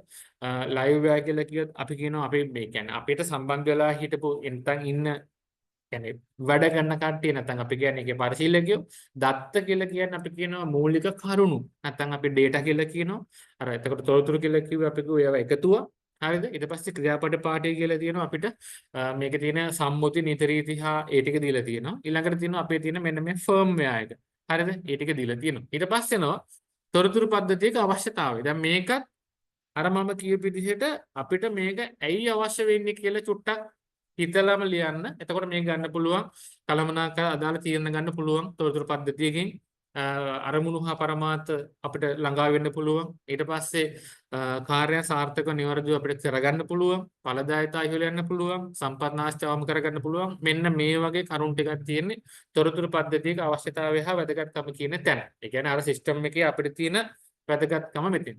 හරිද? ඊළඟට තියෙනවා ඵලදායී තොරතුරු පද්ධතියක කාර්යභාරය. එතකොට මෙතන මේ ප්‍රශ්නේ චුට්ටක් වැදගත්. ඔයාට මේ ඵලදායී තොරතුරු පද්ධතියක කාර්යභාරය කියලා කියන්නේ ඒකේ කෙරෙන්නේ මොනවද කියලා තමයි මේකේ තියෙන්නේ. නිවැරදි sannivedanaya කරනවා. ඊට පස්සේ අර කලින් කියපු එකේම පොඩි දිගුවක් තමයි මේ තියෙන්නේ. පිරිවැයාම වෙනවා. ඔන්න ඔය වගේ ටිකක් තියෙනවා. හරිද? ඊට පස්සේ එනවා තොරතුරු පද්ධති වර්ගීකරණය කියලා. මේකේ මෙන්න මේ ආකෘතිය විතරක් ඔලුවට ගන්න, අනිත් ඒවා ඕනේ නැහැ. එතකොට මේකේ තියෙන්නේ අර මට්ටම් 4 දීලා තියෙන්නේ. සෝරි මේ ප්‍රධාන මට්ටම් කියන්නේ නිර්ණායක 3ට අනුව දීලා තියෙන මට්ටම් 4 මේ කියන්නේ. එතකොට මේකේ තියෙන උපක්‍රමික මට්ටම, කළමනාකරන මට්ටම තියෙනවා, දැනුම් මට්ටම තියෙනවා, මෙහෙයුම් මට්ටම කියලා තියෙනවා. මේ ටික තමයි එතකොට තොරතුරු පද්ධති වර්ග කිරීම සඳහා භාවිතා කරන නිර්ණායක විදිහට එන්නේ. මේවා ලොකුවට ඔයා මේ ටික බලා ගන්න ඕනේ නැහැ. මෙන්න මේක චුට්ටක් මේකේ ආකෘතිය වශයෙන් ඔයාලට ඕන වෙන එකක් නැහැ මේක ටිකක් මේ ඇඩ්වාන්ස් එකක් නේ මේක නිකන් මේක ඔලුවට තියාගන්න අපිට එක්සෑම් එකට මේක ලොකුවට ඕන වෙන එකක් නැහැ හරිද ඊට පස්සේ මෙන්න මේ ටිකෙන් මෙන්න මෙතන ඉඳලා කරන ටික ඉතා වැදගත් හරිද ඒ කියන්නේ සමුපකාරය සහ නැත්නම් අපේ තාක්ෂණය කොහොමද සම්පකාරය භාවිත කරන්නේ කියන මෙන්න මේ කොටස් ටික ඉතා වැදගත් හරිද එතකොට මෙතින්දී ඔලුවට ගන්න මේකේ අරමුණ තමයි අපි සමුපකාරය සාම්ප්‍රදායික විදිහට කරන එක නෙමෙයි අපි ඒක හරි විදිහට තාක්ෂණයට අනුගත වෙලා කරද්දි අපි මොනවද කරන්න තියෙන දේවල් සහ අන්න ඒ ආසිතව තියෙන දෙයක් තමයි මේ ඇවිල්ලා තියෙන්නේ. හරිද? අපි මේ කතා කරන්න හදන්නේ. එතකොට මේකේ මුලින්ම දීලා තියෙනවා මේ accounts පැත්තට. හරිද? එතකොට accounts පැත්තේ සාම්ප්‍රදායික ගිණුම් කරන්නේ බැහැර වෙලා මේක අපිට automatic systems එනවා. ඒ කියන්නේ අපි ගත්තොත් එහෙම QB අපි කියන්නේ QuickBooks කියලා QB කියලා එනවා. ඊට පස්සේ MyOB කියලා තියෙනවා. ඔය වගේ විවිධ ඒවා තියෙනවා. තුනක් වගන්න මෙතන මේක දීලා තියෙනවා. එතකොට මෙහෙම හිතන්නකො. accounts අපි සාමාන්‍ය ක්‍රමයට හදනවට වඩා QB හරි වෙන ක්‍රමයක් හරි භාවිතා කරලා හැදුවොත් අපිට තියෙන වාසි මොනවද අපේ ව්‍යාපාරයට සම්පකාරය. හරිද? එතකොට ඔයා පොඩ්ඩක් හිතන්න අපි සාමාන්‍යයෙන් පොත් සෙට් එකක් භාවිතා කරලා භෞතිකව මේක මැනුවල් හදද්දී හරිද? අපිට තියෙන කතන්දරය බැලුවොත් එහෙම මේකට විශාල පිරිසක් ඕනේ. ඊට පස්සේ කාලයක් යනවා. ඊළඟට මේකට අපි ගත්තොත් එහෙම සමහර වෙලාවට වරදින්න පුළුවන්. ඊට පස්සේ එහෙම ප්‍රශ්න ගොඩාක් තියෙනවා. හරිද? එතකොට එහෙම නැතුව අපිට QB වගේ එකක් භාවිතා කරලා දැන් මෙතන කට්ටිය භාවිතා කරපු කට්ටිය දන්නවා ඇති අපිට එක දත්තයක් ඇතුල් කරපු සැනින්ම ඒක අදාළ තැන් වලට යොමු කරගන්න පුළුවන්. එතකොට අන්න ඒ වගේ මෘදුකාංග භාවිතයේ අපේ ව්‍යාපාරයේ තියෙන වාසි මොනවද? කියන්නේ අපි ගත්තොත් එහෙම පොදුවේ දැන් මේවා ව්‍යාපාර ලෝකයේ පෞද්ගලිකව සම්පූර්ණයෙන්ම භාවිතා කරනවා. ඒගොල්ලෝ අතින් හදන්නේ නැති තරම්. එතකොට අපි තාමත් ඉන්නේ අර අතින් හදන මට්ටමේ. එතකොට අපි කොහොමද මේ වගේ මෘදුකාංගයක් භාවිතා කිරීමෙන් අපිට ලැබෙන ප්‍රතිලාභ කියලා ඔයා චුට්ටක් අර කියපුවත් එක්ක කල්පනා කරලා අපි පොඩ්ඩක් එහෙම ඔලුවට ගන්න එක.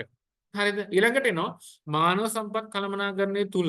හරිද? කොහොමද අපිට මේක වැදගත් වෙන්නේ කියලා. දැන් මානව සම්පත් එක්චානේ පැත්තට ගියොත් එහෙම දැන් ඔයගොල්ලන්ට ශ්‍රේයානිමිස් කියලා දෙන්නේ නැති ওই විවිධ දේවල් ටිකේ එතෙන්දී මේ අපි කියපු දේවල් කොහොමද තාක්ෂණයත් එක්ක අනුගත කරන්න කියන එක ගැන. එතකොට මේ කියන්නේ වඩුප් සැකසීම, පුහුණු කිරීම, පැමිණීම් වාර්තා පවත්වා ගැනීම ඔන්න වගේ දේවල් ඔක්කොම අපි තාක්ෂණයත් එක්ක නැත්නම් අපි ගත්තොත් මොකක් හරි මෘදුකාංගයක් භාවිතා කළා. දැන් උදාහරණයකට අපි හිතන්නකෝ සරලව ගන්නකෝ ඇටෙන්ඩන්ස් ෂීට් එකක් හදා ගන්නවා කියලා. අපි කියන්නේ මොකද්ද මේ පැමිණීමේ ලේඛනය. එතකොට පැමිණීමේ ලේඛනය හදද්දී දැන් අපි ඇඟිලි සලකුණ තියෙනවා නම් එතන ඉඳලම අපිට පුළුවන් ඒක හරියට මොනිටර් කරගන්න. එතකොට එයා ආවේ කීයටද? එයා ගියේ කීයටද?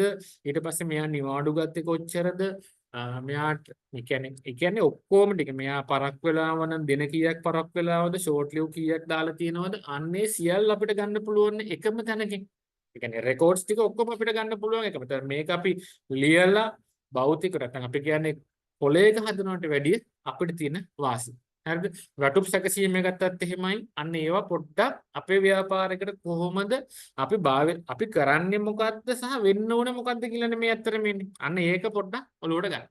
හරිද? ඊළඟට තියෙනවා අලෙවිකරණයේ ගත්තොත්. දැන් අපි ගත්තොත් එහෙම අපි මාකටිං පැත්තේ ගත්තොත් එහෙම දැන් පෞද්ගලික ආයතන සෑහෙන භාවිතා කරන ක්‍රම තියෙනවා. අර මම කලිනුත් කතා කරපු විදිහට SMS 7 එක තියෙනවා.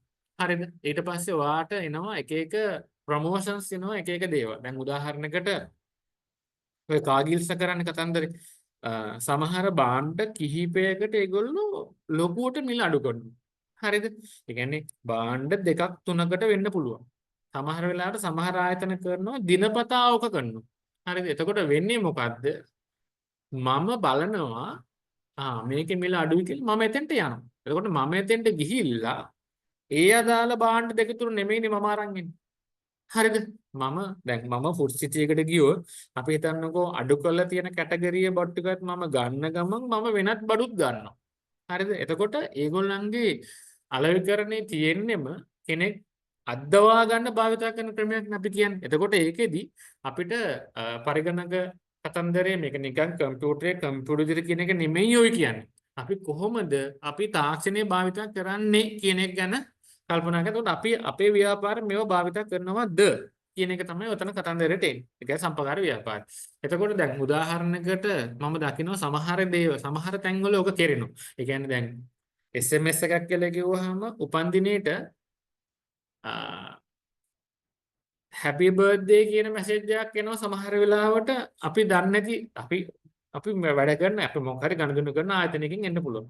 එතකොට මට හිතෙනවානේ මේ මොකද්ද මේ කියන්නේ නිකන් අර අපි දෙගොල්ලෝ අතර අන්‍යෝන්‍ය අපි කියන්නේ අර මේ පොඩ්ඩක් තියෙන මම්ම කල්පනා කරනවා දැන් මගේ බර්ත්ඩේ එක කොහොමද හොයාගත්තේ මට මැසේජ් එකක් කො මෙහෙම කියලා පොඩි එකක් තියෙනවනේ අන්න ඒ වගේ දේවල් ඊළඟට SMS මාකටිං එකේ දැන් ගොඩක් ගත්තොත් එහෙම මොකක් කරනවා යුනිලිවර්ස්ලා ඊට පස්සේ අපි කාගිල්ස් ගත්තොත් කීල්ස් ගත්තොත් ඊට පස්සේ ප්‍රධාන ඒවා පීසා හට් එක ඊට පස්සේ ඔය වගේ ආයතන ගොඩක් ඔය මාකටිං කතාව කරනවා. ඔයගොල්ලන්ට ඔයගොල්ලන්ගේ අත්දැකීමෙන්ම කියන්න පුළුවන්. ඒක පොඩි දෙයක් නෙවෙයි. පොඩි කොස්ට් එකක් යන්නේ. නමුත් එතන දැන් සමහර ලාවට ඔය පීසා හට් එකෙන් දානවා පීසා දෙකක් ගත්තාම මෙච්චර ගාණක් අඩු වෙනවා. එහෙම නැත්නම් KFC ළගෙන් දානවා මෙච්චර ගත්තොත් මෙච්චර අඩු වෙනවා. අන්න එහෙම කියලා කතන්දර. එතකොට ඒ කරන්නේ එක්තරා අන්දමක මාකටිං. එතකොට අපි කොහොමද මේක ආදේශ කරන්නේ අපේ ව්‍යාපාරෙට? හරිද? ඒක. ඊළඟට සජීවීකරණය කියලා කියන්නේ අපි කියන එක ඔය වීඩියෝ කතන්දරත් එක්ක ග්‍රැෆික් නිර්මාණ. හරිද? එතකොට මේවා නිතරම ආකර්ෂණීය කරන්නේ කොහොමද කියන එක ගැන තමයි අපි බලන්න ඕනේ. ඒ කියන්නේ අපි එක රාමුවකට කොටු වෙලා ඉන්න එක අපි රාමුවෙන් එළියට ගිහිල්ලා අපේ මාකටිං පැත්ත අලෙවිකරණය කොහොමද කරගන්නේ කියන එක තමයි මේ කියලා තියෙන්නේ. එතකොට බාකෝඩ් රීඩර්ස් අන්නේ වගේ අලුත් දේවල්. හරිද? දැන් භාණ්ඩ විකිණීමේදී දැන් අපි ගත්තොත් එහෙම නිකාම්ම දැන් ඔයා දකිනවා නිකාම්ම රෙදි කඩේකයි අපි ගත්තොත් එහෙම වෙන ටිකක් ඒ කියන්නේ ටිකක් ලොකු මට්ටමේ රෙදි කඩේකයි ඔය බාකෝඩ් රීඩර් කතන්දර මහ ලොකු දේවල් නෙමෙයි. හරිද? සිස්ටම් එකනේ තියෙන්නේ පොඩි. එතකොට ඒ සිස්ටම් එකේට අපිට අනුගත වෙන්නේ කොහොමද කියන එක අපි පොඩ්ඩක් කල්පනා කරලා ගත්තනම් හරි. ඊළඟට තියෙන කෘත්‍රිම බුද්ධිය. දැන් මේක හැමෝම කතා කරන එකක් AI. එතකොට අපි කියන්නේ ආටිෆිෂල් ඉන්ටෙලිජන්ස් කියන එක. එතකොට ඒක දැන් මම කෙටියෙන් කියන්නම් ඔයාලට ඔලුවට ගන්න. AI කියලා කියන්නේ ලොකු පුළුල් දෙයක්. හරිද? දැන් මෙහෙම හිතන්න. දැන් අපි ප්‍රශ්න පත්‍රයකට උත්තර ලියන්න යනවා. හරිද? එතකොට මේ ප්‍රශ්නේ අපිට පුළුවන් එක AI වල තියෙන එක තැනකට දීලා ඒකට අවශ්‍ය උත්තර මට ගන්න පුළුවන්. මම මේ කෙටි සරල දෙයක් කිව්වේ. AI කියන්නේ මේ වගේ දෙයක්. ඊට අමතරව දැන් හිතන්නකෝ මෙහෙම අපි ගත්තොත් එහෙම දැන් පහුගිය දවස්වල ඔයා දකින්න ඇති බස් අනතුර වුණා. හරිද? එතකොට අර අපි කියන්නේ ඒ බස් අනතුරේ AI වලින් හදලා තියෙනවා වෙනමම. අර ගැරන්ඩියල්ල කියලා දාලා බස් එකේ අර අම්මයි අර පොඩි දරුවයි හිටපු අර පොඩි නිකන් දාලා ඒක හදනවා AI එකකින්. එතකොට ඒක ඇත්ත නෙමෙයි. නමුත් අපි දෙන තොරතුරු පදනම් කරගෙන එයා හදන එකක්. ඒක ෆොටෝ එකක් වෙන්න පුළුවන්, වීඩියෝ එකක් වෙන්න පුළුවන්, PowerPoint එකක් වෙන්න පුළුවන්, PDF එකක් වෙන්න පුළුවන් මොකක් හරි. AI කියන්නේ එහෙම දෙයක්. එතකොට මේක දැන් ඉස්සරහදී හරි ඒ කියන්නේ දැන් ඔයා දකිනවා දැන් ඉස්සර අපි කරන්නේ මොකක් හරි දෙයකට වීඩියෝ එක ගන්න එපා ගිහිල්ලා මැනුවල්. දැන් හිතන්නකෝ උදෑසන හිරු නැගීම සහ ඒ අදාළ ක්‍රියාවලිය කොහොමද කියලා. එතකොට ඔයාට තියෙන්නේ AI ඇප් තියෙන එක ඒවා ඒ වගේ එකකට ගිහිල්ලා ඔයාලට පුළුවන් ටයිප් කරන්න sunset and කියලා එහෙම අදාළ දේ ගැහුවට පස්සේ ඒකට අදාළ වීඩියෝ එක එයා ඔයාලට ජෙනරේට් කරලා දෙනවා. අන්න ඒ වගේ දෙයක්. ඉතින් මේක මෙච්චර දැවැන්ත නැත්නම් මෙච්චර පුළුල් දෙයක් අපි කොහොමද අපේ ව්‍යාපාරයට ගන්න කියන එක ගැන දැන් මේක එක පාට අපිට මේක ගන්න බෑ. නමුත් පාරිභෝගිකයාට මේ වගේ දේවල් වලින් අපි මෙහෙම කරනවා කියන එක. ඒ කියන්නේ දැන් අපි දන්නවා මේ විශේෂයෙන්ම දැන් මේ පෞද්ගලික අංශය ඔක භාවිතා කරනවා. ඒ කියන්නේ කෘත්‍රිම බුද්ධි කතන්දරේ භාවිතා කරනවා ඒගොල්ලන්ගේ ව්‍යාපාර කටයුතු කර ගැනීම සඳහා. අපිට තව කාලයක් යයි. නමුත් ඔයා දැනට AI කියලා කියන්නේ මොකක්ද කියලා සහ මේ ඒ කියන්නේ ඒක පොඩ්ඩක් ඔළුවේ තියාගන්නකො මොකක්ද AI කියලා කියන්නේ කියලා. ඒ ඇති. කෘත්‍රිම බුද්ධි භාවිතය.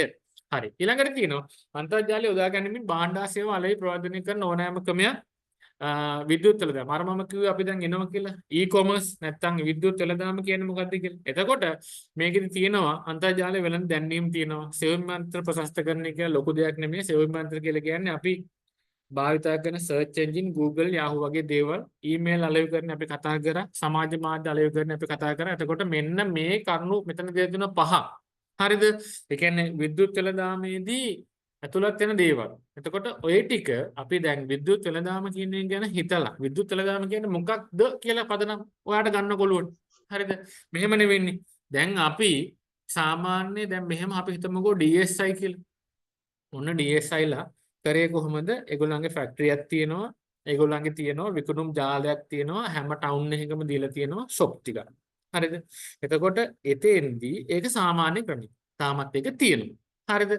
එතකොට මම කරන්නේ මොකද්ද? මම කස්ටමර් නම් මම කරන්නේ මම ගිහිල්ලා කඩේට නැත්නම් ඒගොල්ලන්ගේ ෂෝරූම් එකට ගිහිල්ලා මම සපත් දෙකක් ගනිද්දි මම ඒක දාලා බලලා මට අවශ්‍ය කලර් එක මට අවශ්‍ය ප්‍රමාණය මගේ මිලට මම ඒක අරගෙන එනවා. හරිද? එතකොට ව්‍යාපාරයේ පැත්තෙන් ගත්තොත් ඒකෙදි තියෙනවා නඩත්තු පිරිවැයක් යනවා ලොකුවට ඊට පස්සේ පරිණඩ ගෙවා ගන්න ඕනේ AC ඒවා යනවා ඊට පස්සේ ඒකේ ඒගොල්ලන්ගේ තියෙන ඒ කියන්නේ ඔයාලට තේරෙනවනේ කියන දේ. හරිද? ඒ කියන්නේ ඒක එහෙම එකක් තියෙනවනේ. එතකොට මට තියෙන ප්‍රශ්නේ තමයි මං එතෙන්ට යන්න ඕනේ මට මගේ කාලය කැප වෙනවා මං පොඩි කට්ටක් ගන්න ඕනේ මේක තෝරන්න ඕනේ එහෙම කතන්දරයක් තියෙනවා. හැබැයි දැන් e-commerce කියලා ගත්තොත් දැන් මෙතෙන්දී විද්‍යුත් නැත්නම් අපි විද්‍යුත් ක්‍රමයට ගියොත් ඒගොල්ලෝ මොකද කරන්නේ? ඒගොල්ලන්ගේ ෂෝරූම් එකේ බඩු නිෂ්පාදනය කරද්දී එයා ඒගොල්ලන්ගේ කොහේ හරි තැනක ස්ටෝර් එකක් තියන් ඉන්න ඔන්ලයින්. එතකොට ඒකෙදි කරන්නේ වෙබ් එක භාවිතා කළා. මේ ඕකේ තියෙන ඔයාගේ ඔය පළවෙනි එක අන්තර්ජාල කතන්දරය භාවිතා කළා. ඒගොල්ලෝ මොකද කරන්නේ? හදනවා වෙබ් එකක් හෝ මොකක් හරි එකක් භාවිතා කරලා ඒගොල්ලන්ගේ දේවල් ප්‍රවර්ධනය කිරීමේ ක්‍රමය. හරිද? එතකොට මම කරන්නේ මොකද්ද? ගෙදර ඉඳලා මම අදාළ සපත්තු දෙකේ කලර් එක ඔෆිස් වෙයාද කැෂුවල් වෙයාද කියලා බලලා ඒකේ අදාළ සයිස් එක බලලා මගේ මිලට සෙට් නම් මම ඒක ඕඩර් කරනවා. එතකොට ඕඩර් කරද්දී මට කාඩ් එකක් ඇසෙන්න තමයි කාඩ් එකෙන් මගේ සල්ලි කැපෙනවා. එතකොට පේමන්ට් කරාට පස්සේ ඔයාට ඔයාගේ භාණ්ඩේ ඔයාට ගෙදරට එනවා. එතකොට එහෙම නැත්නම් කෑෂ් ඔන් ඩෙලිවරි ගන්නත් පුළුවන්. ඒ වගේ ක්‍රම තියෙනවා. එතකොට මෙතෙන්දී අන්තර්ජාලය භාවිතා කරලා කරන එකේ අපි නිකන් කරන එකේ අතර වෙනස ඔලුවට ගන්න. එතකොට මේ ප්‍රශ්නේ හරිම ලේසි. හරිද? මම මේ කියපු උදාහරණ එකක් විතරයි. එතකොට ඔයාට ඕන දෙයක් ඔතෙන්දි ගන්න. හරිද? අරගෙන ඒක චුට්ටක් පැහැදිලි කරන්න. එතකොට මේක මෙහෙමයි වෙන්නේ මේක මෙහෙමයි වෙන්නේ. එතකොට ඒකේ තියෙනවා මේ කොහොමද කියන්නේ ඔයාගේ ඔලුවට එයි. මේක ලොකුවට හිතන්න එපා. පොඩි දෙයක් අරගෙන අපි කියන්නේ e-commerce. දැන් අපි ගත්තොත් එහෙම ඕකම ගන්න පුළුවන් බැංකු පැත්තට. හරිද?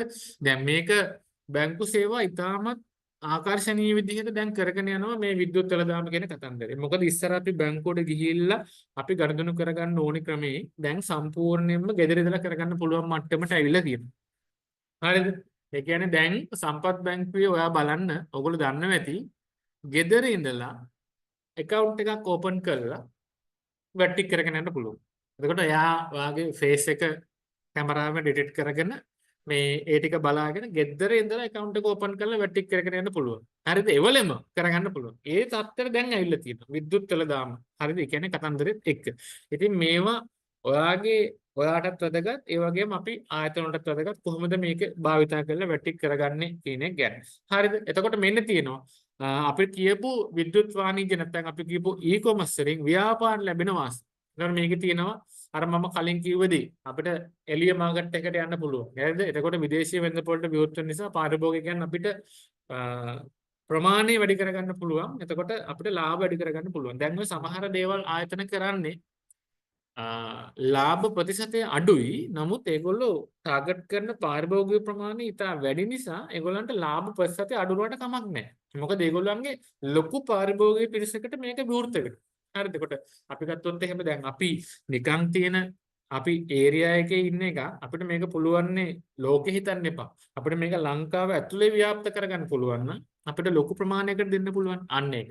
ඊළඟට තියෙනවා පැය 24ම ගණන් ගන්න පුළුවන්. මම අර කියපුවා අපිට රෑ 12ට ගියත් එකට ගියත් දෙකට ගියත් අපිට ඔන්ලයින් ස්ටෝර් වලින් අපිට වැටික් කරගන්න පුළුවන්. අපිට අවශ්‍ය කරන බඩු ගන්න පුළුවන්. එතකොට ඩිලිවරි කරන එක පස්සේ කරන එක හරි වෙනම දෙයක්. නමුත් අපිට පැය 24ම ගණන් කරගන්න පුළුවන්. එතකොට එතෙන්දී ඔයා හිතන්න සරලව ගන්න මේවා.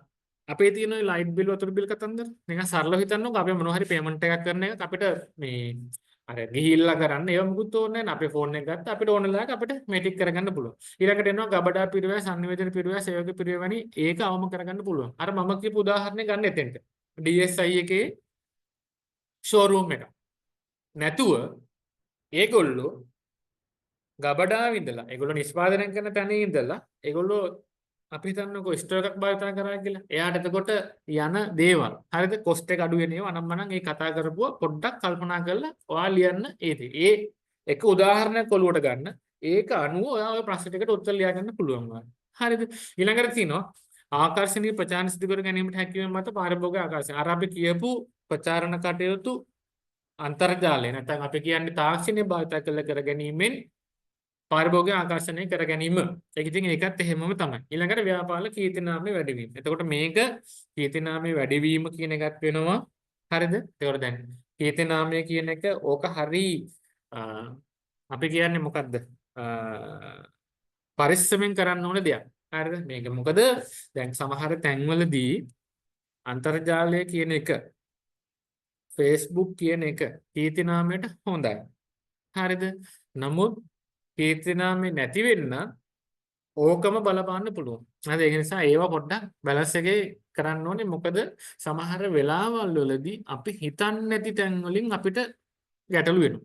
හරිද? මට පොඩි උදාහරණයක් කියන්න පුළුවන් ලොකු වෙලාවක් ගන්නේ නැතුව. එක පේජ් එකක දාලා තිබුණා අපේ සම්පකාර රෝහල් තියෙනවනේ ගොඩක්. ඒ වගේ එක රෝහලක මේ විස්තරයක් දාලා තිබුණා පේජ් එකක. එතකොට ඒකෙදී ඒක දාලා තිබුණේ කස්ටමර් මොනවාද පාරිභෝගිකයා ගැන සැලකිලිමත් වීම අඩුයි. මේක නිකන් මේ එතෙන්ට ගියාට පස්සේ අපිව ගණන් ගන්නෑ. කෝල් කරාට පස්සේ ෆෝන් එක ආන්සර් කරන්නේ ගියාට පස්සේ ගණන් ගන්නෑ. අන්න ඒ වගේ පොඩි විස්තරයක් දාලා කමෙන්ට් එකක් මේ පෝස්ට් එකක් දාලා තිබුණා ගෲප් එකක. එක්තරා ගෲප් එකක. එතකොට මේක මම දැකපු ගමන් මම ඒ හිටපු සභාවතුමාට කතා කරලා කිව්වා මෙහෙම එකක් තියෙනවා කියලා. අනේ ඕවා මොකද සර් මේ එහෙම කියලා කිව්වා. ඉතින් මනත් ඉතින් වැඩි ගණන් ගත්තේ නැහැ. හරි මම දවස් දෙක තුනකට පස්සේ ඔය පෝස්ට් එක මම ආයෙ දැක්කා. එතකොට තිබුණා කමෙන්ට් විතරක් 390 ගාන. හරිද? එතකොට මේ දවස් ගාන ඇතුළත පොඩි ගෲප් එකක. හරිද? එතකොට මේ කමෙන්ට් හැම එකම දාලා තිබුණේ ඒ ආයතනය ගැන තියෙන වැරදි. يعني වෙන කට්ටිය දාලා තිබුණේ ආයතනය ගැන තියෙන වැරදි. අපොයෝ මෙලෝ වැඩන්නේ අපි නම් යන්නෙම නැහැ. ඔන්නම කතාවක් දාලා දිගට තිබුණා. හරිද? ඉතින් ඕක පස්සේ මට කතා කරනවා දැන් මේක මේ යන එක අපිට අයින් කරගන්න බැරිද කියලා මට ඒ සභාවතුමම කතා කරලා ඇහුවා. මම කිව්වා ඉතින් දැන් මේකයි. දැන් අපිට අයින් කරන්න බෑනේ. අපිට අයින් කරන්න බෑනේ වෙන කෙනෙක් දාපු එක. එතකොට ඒක අපිට ඕනම් පුළුවන් පේජ් දෙකට රික්වෙස්ට් කරලා අයින් කරගන්න. එහෙම තමයි මම ඒ පාර කතා කරලා කිව්වේ. හරිද? මම හිතන අයින් කරගන්න බැරි වුණා. දැන් එතන මම මේ කියන්න උත්සාහ කරේ ඒක දාන්න නැති සමහරලාට අර මම කියපු තරංගකාරී ආයතනයක් වෙන්න පුළුවන්. ඒ කියන්නේ උදාහරණයකට ඒගොල්ලොත් එක තරංග කිරීමට තියෙන්නේ අපි හිතන්නකො ආසිරියක හරි අපි හිතන්න වෙන මොකක් හරි කියලා. ඒගොල්ලොම දාපු කමෙන්ට් පෝස්ට් එකක් වෙන්න පුළුවන් ඕක. හරිද? එතකොට මේකෙන් උනේ මොකද? අපි නොදැනුවත්වම අපේ තිබෙච්ච කීර්තිනාමයට දැඩි පහරක්. හරිද? දැන් මේ කියන දේවල් වල හොඳ පැත්ත නරක පැත්තක් තියෙනවා. හරිද? එතකොට කීර්තිනාමයේ මේක වැඩි කරගන්නේ කොහොමද කියන එක ගැන අපි බලන්න ඕනේ. එතකොට දැන් ඔයා දන්නවා එක එක බ්‍රෑන්ඩ් තියෙනවනේ ඔන්ලයින් එකෙන්ම හදාගත්තු නම් තියෙනවනේ. හරිද? අන්න ඒ වගේ එච්චර දුර නොගියත් අපිට නිකක් දැන් සමහර අපේ සම්පකාර ව්‍යාපාරයේ තියෙනවනේ එක එක බ්‍රෑන්ඩ් තියෙනවා. මේක හොඳයි මේක කියන්න පුළුවන් තැන්වල. අන්න ඒ වගේ තැනකට අපේ ව්‍යාපාර අරන් යන්න පුළුවන් මේවා භාවිතා කරලා හරි විදිහට මේ ටික කරගෙන ගියොත්. හරිද? විද්‍යුත් වාණිජ්‍ය අපිට තියෙන වාසි. හරිද? ඊළඟට තියෙනවා පාරිභෝගිකයන් ලැබෙන වාසි. ඒ කියන්නේ අපිට දැන් අපි නිකන් ගෙදරක ඉඳලා මේක භාවිතා කරද්දි අපිට තියෙන වාසිය. එතකොට මේකේ තියෙනවා ඕනෑම වෙලාවක භාණ්ඩ සේවා මිලදී ගැනීමට අරගෙම අනිත් පැත්ත. හරිද?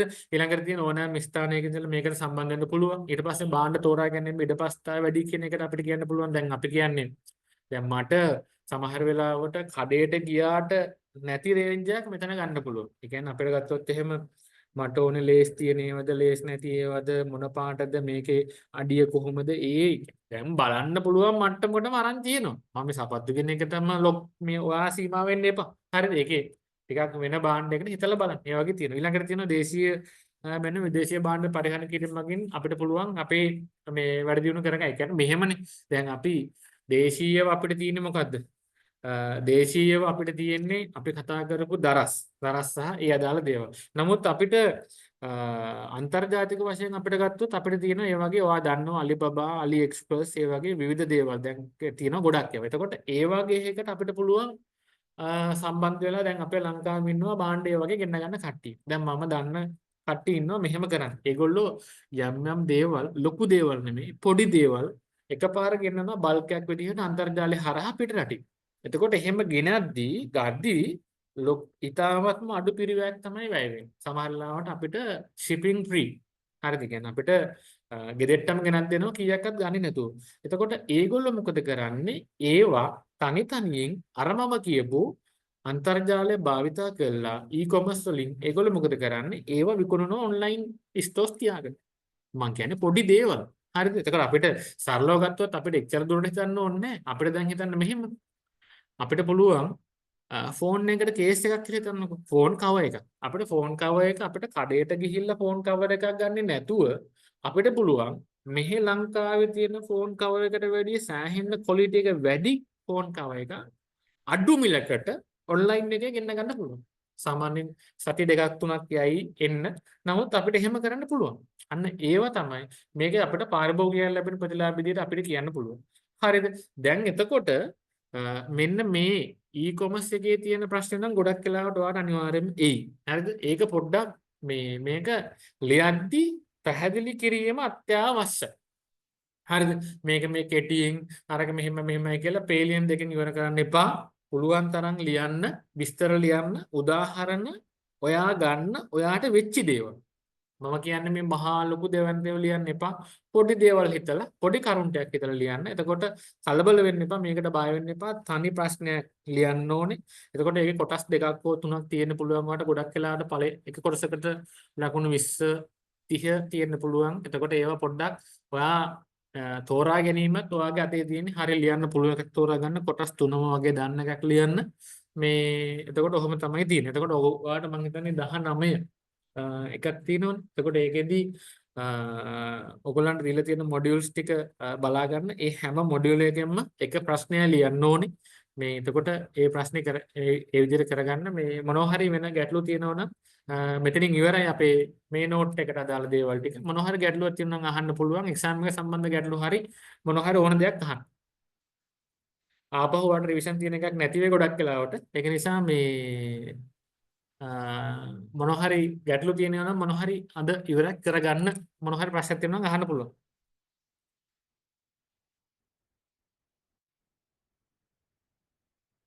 මොනවද තියෙන ගැටලු අහන්න.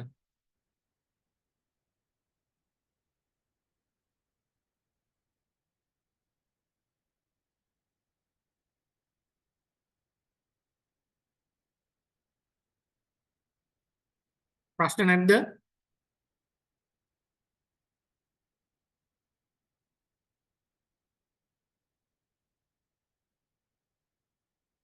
ප්‍රශ්න නැතිනම් අපි එහෙනම් මෙතනින් ඉවර කරනවා. එතකොට මොනවා හරි ගැටලුවක් තිබුණොත් ගෲප් එකට හරි දාන්න. එහෙම නැත්නම් අපිට මේ මැසේජ් එකක් හරි මොකක් හරි දීලා අහන්න. කෝල් ආස කරේ නැත්නම් මේ මැසේජ් එකක් හරි දාලා තියන්න. රිප්ලයි කරන්න. හරි. excuse me ද ඔහන්න. තොරතුරු තාක්ෂණ පද්ධති කළමනාකරණය ගැන තව චුට්ටක් අපිට පොඩ්ඩක් පැහැදිලි කිරීමක් කරලා දෙන්න පුළුවන්ද? මෙහෙමනේ දැන් තොරතුරු තාක්ෂණ පද්ධතියක් කියලා කියන්නේ අපි සාමාන්‍ය තියෙන සිස්ටම් එකට වඩා මම මෙතන එන්නම් ඔයාලට. හරි. මෙන්න මේක ගන්නකො. එතකොට මේක තමයි තොරතුරු පද්ධතියක් කියලා අපි කියන්නේ. එතකොට මේකෙදී මේකේ තියෙනවා උපක්‍රමික මට්ටමේ තොරතුරු පද්ධති කියලා කියන්නේ අපි කියන ඔය විධායක මට්ටමට අවශ්‍ය කරන ඒවා. ඒ කියන්නේ අපි හිතුවොත් එහෙම අපේ ඉන්නවනේ දැන් අධ්‍යක්ෂක මණ්ඩලයට වග කියන අපිට ඉන්නවනේ අපේ මේ පල්ලෙහාට යන විධායක මට්ටමේ නිලධාරීන් ටිකක්. එතකොට ඒගොල්ලන්ට අවශ්‍ය කරන තොරතුරු ලබා ගැනීමේ පද්ධති තමයි උපක්‍රමික මට්ටමේ තොරතුරු පද්ධති කියන්නේ. කළමනාකරන තොරතුරු පද්ධති කියන්නේ ඊට චුට්ටක් පහළ අපි යන මේ මෙන්න මේ ආකෘතිය වා නිකන් ඔළුවේ තියාගෙන මෙහෙම හිතන්නකො. දැන් අපි සිස්ටම් එකක් හදද්දී මේ සිස්ටම් එකෙන් බලාපොරොත්තු වෙන්නේ අර මම කියපු තොරතුරු වල තියෙන තොරතුරු ටිකක් එකතු කරගෙන ඒක අපි තීරණ ගැනීමේදී භාවිත කිරීමනුයි කියලා කියන්නේ. හරිද? එතකොට තොරතුරු ටිකක් නිකන් තිබිලා මදිනේ. අපි ඒ ටික තාක්ෂණිකව නැත්නම් අපි පද්ධතියකට ඇඩ් කරගනිද්දී අපිට තියෙන ස්තර ටික තමයි මෙතන මුලින්ම දීලා තියෙන්නේ. උපක්‍රමික මට්ටම, කළමනාකරන මට්ටම, දැනුම් මට්ටම, මෙහෙයුම් මට්ටම කියලා අපිට දීලා තියෙනවා. මෙහෙයුම් මට්ටම කියන්නේ අන්තිම එක.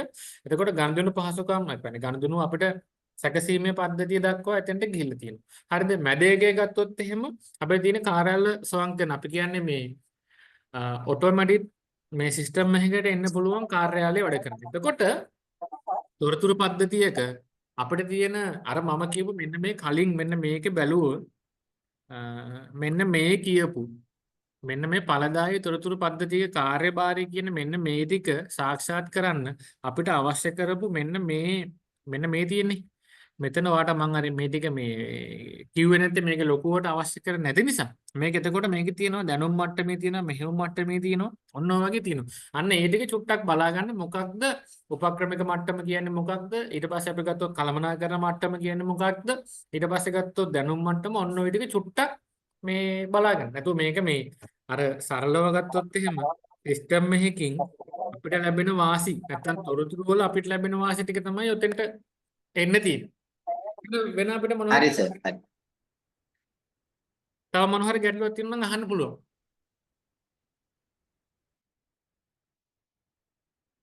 යන හැටි අර මේව ගැටලුවක් නැහැ නේ කට්ටියටනේ.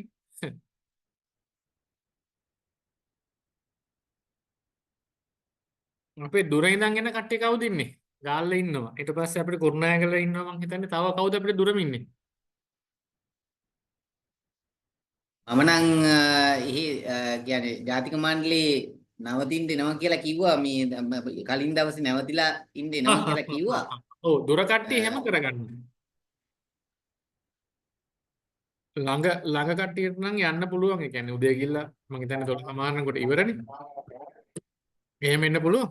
මේ බලලා කරගන්න මේ ටික. නේවාසික ඕන කට්ටියට කලින් දවසේ නේවාසික ගන්න පුළුවන් අපේ තියෙනවා. කියන්නේ අපේ සෙන්ටර් එකේ හොස්ටල් එකේ තියෙන උතන නවතින්න පුළුවන්. එහෙම මේ ටික හදා ගන්න. කතා කරලා මොන හරි ගැටලුවක් තියෙනවා නම් අහන්න ඕනේ. ඒකත් මේ දැන් මට ඉරිදා ටිකක් රෑ වෙනවා එන්න එහෙම ගැටලුවක් නැහැ නේද? නෑ අපොයි නෑ. මං මේ මට ඩියුටි මැසේජ් එකක් දාලා තියෙනවා. මං එතන කෙනාගේ නම්බරය දෙන්නම් ඔයාලට. මේ නෑ සර් මේ ඊයේ නම්බර එක ගත්තා අපි චන්ද්‍රානිමි සරන් දුන්නා. මේ එයා කතා කරලා බුක් කරා මේ රූම් එකක් මේ එහෙනම් හරි. අර මම එන්න ටිකක් රෑ වෙනවා ඒකයි. නෑ එතන අපි සිකියුරිටි එකේ ඉන්න ඕන වෙලාවක පැය 27ෙම ඉන්නවා. මේ ඔයා එතෙන්ට ගිහින් අපි හිතන්න කරා 12ක වුණත් 2 3 වුණත් එයා එතන ඉන්නවා ඒගොල්ලෝ හොඳේ. හරි සර් හරි. ඔව් මේ කෝල් ආන්සර් කරන්න නැත්නම් ගේට්ටුව තියෙනවා ගේට්ටුවට පොඩ්ඩක් ගහලා කතා කරන්න එතකොට නැගිටිනවා. හරි සර් හරි. හරි. තව මොනවද ගැටලු තියෙන අපිට අහන්න දේවල්? හරි වෙන මොකුත් නැත්නම් අපි මෙතනින් ඉවර කරනවා. එහෙනම් හැමෝම හොඳට එක්සෑම් එකේ ලියන්න ඔයගොල්ලන්ගේ පළවෙනි වැඩියට හැමෝටම හොඳ ප්‍රතිඵලයක් ලැබේවා කියලා ප්‍රාර්ථනා කරනවා. එහෙනම් හැමෝටම ස්තුතියි. හරි සර්. සුබ දවසක්.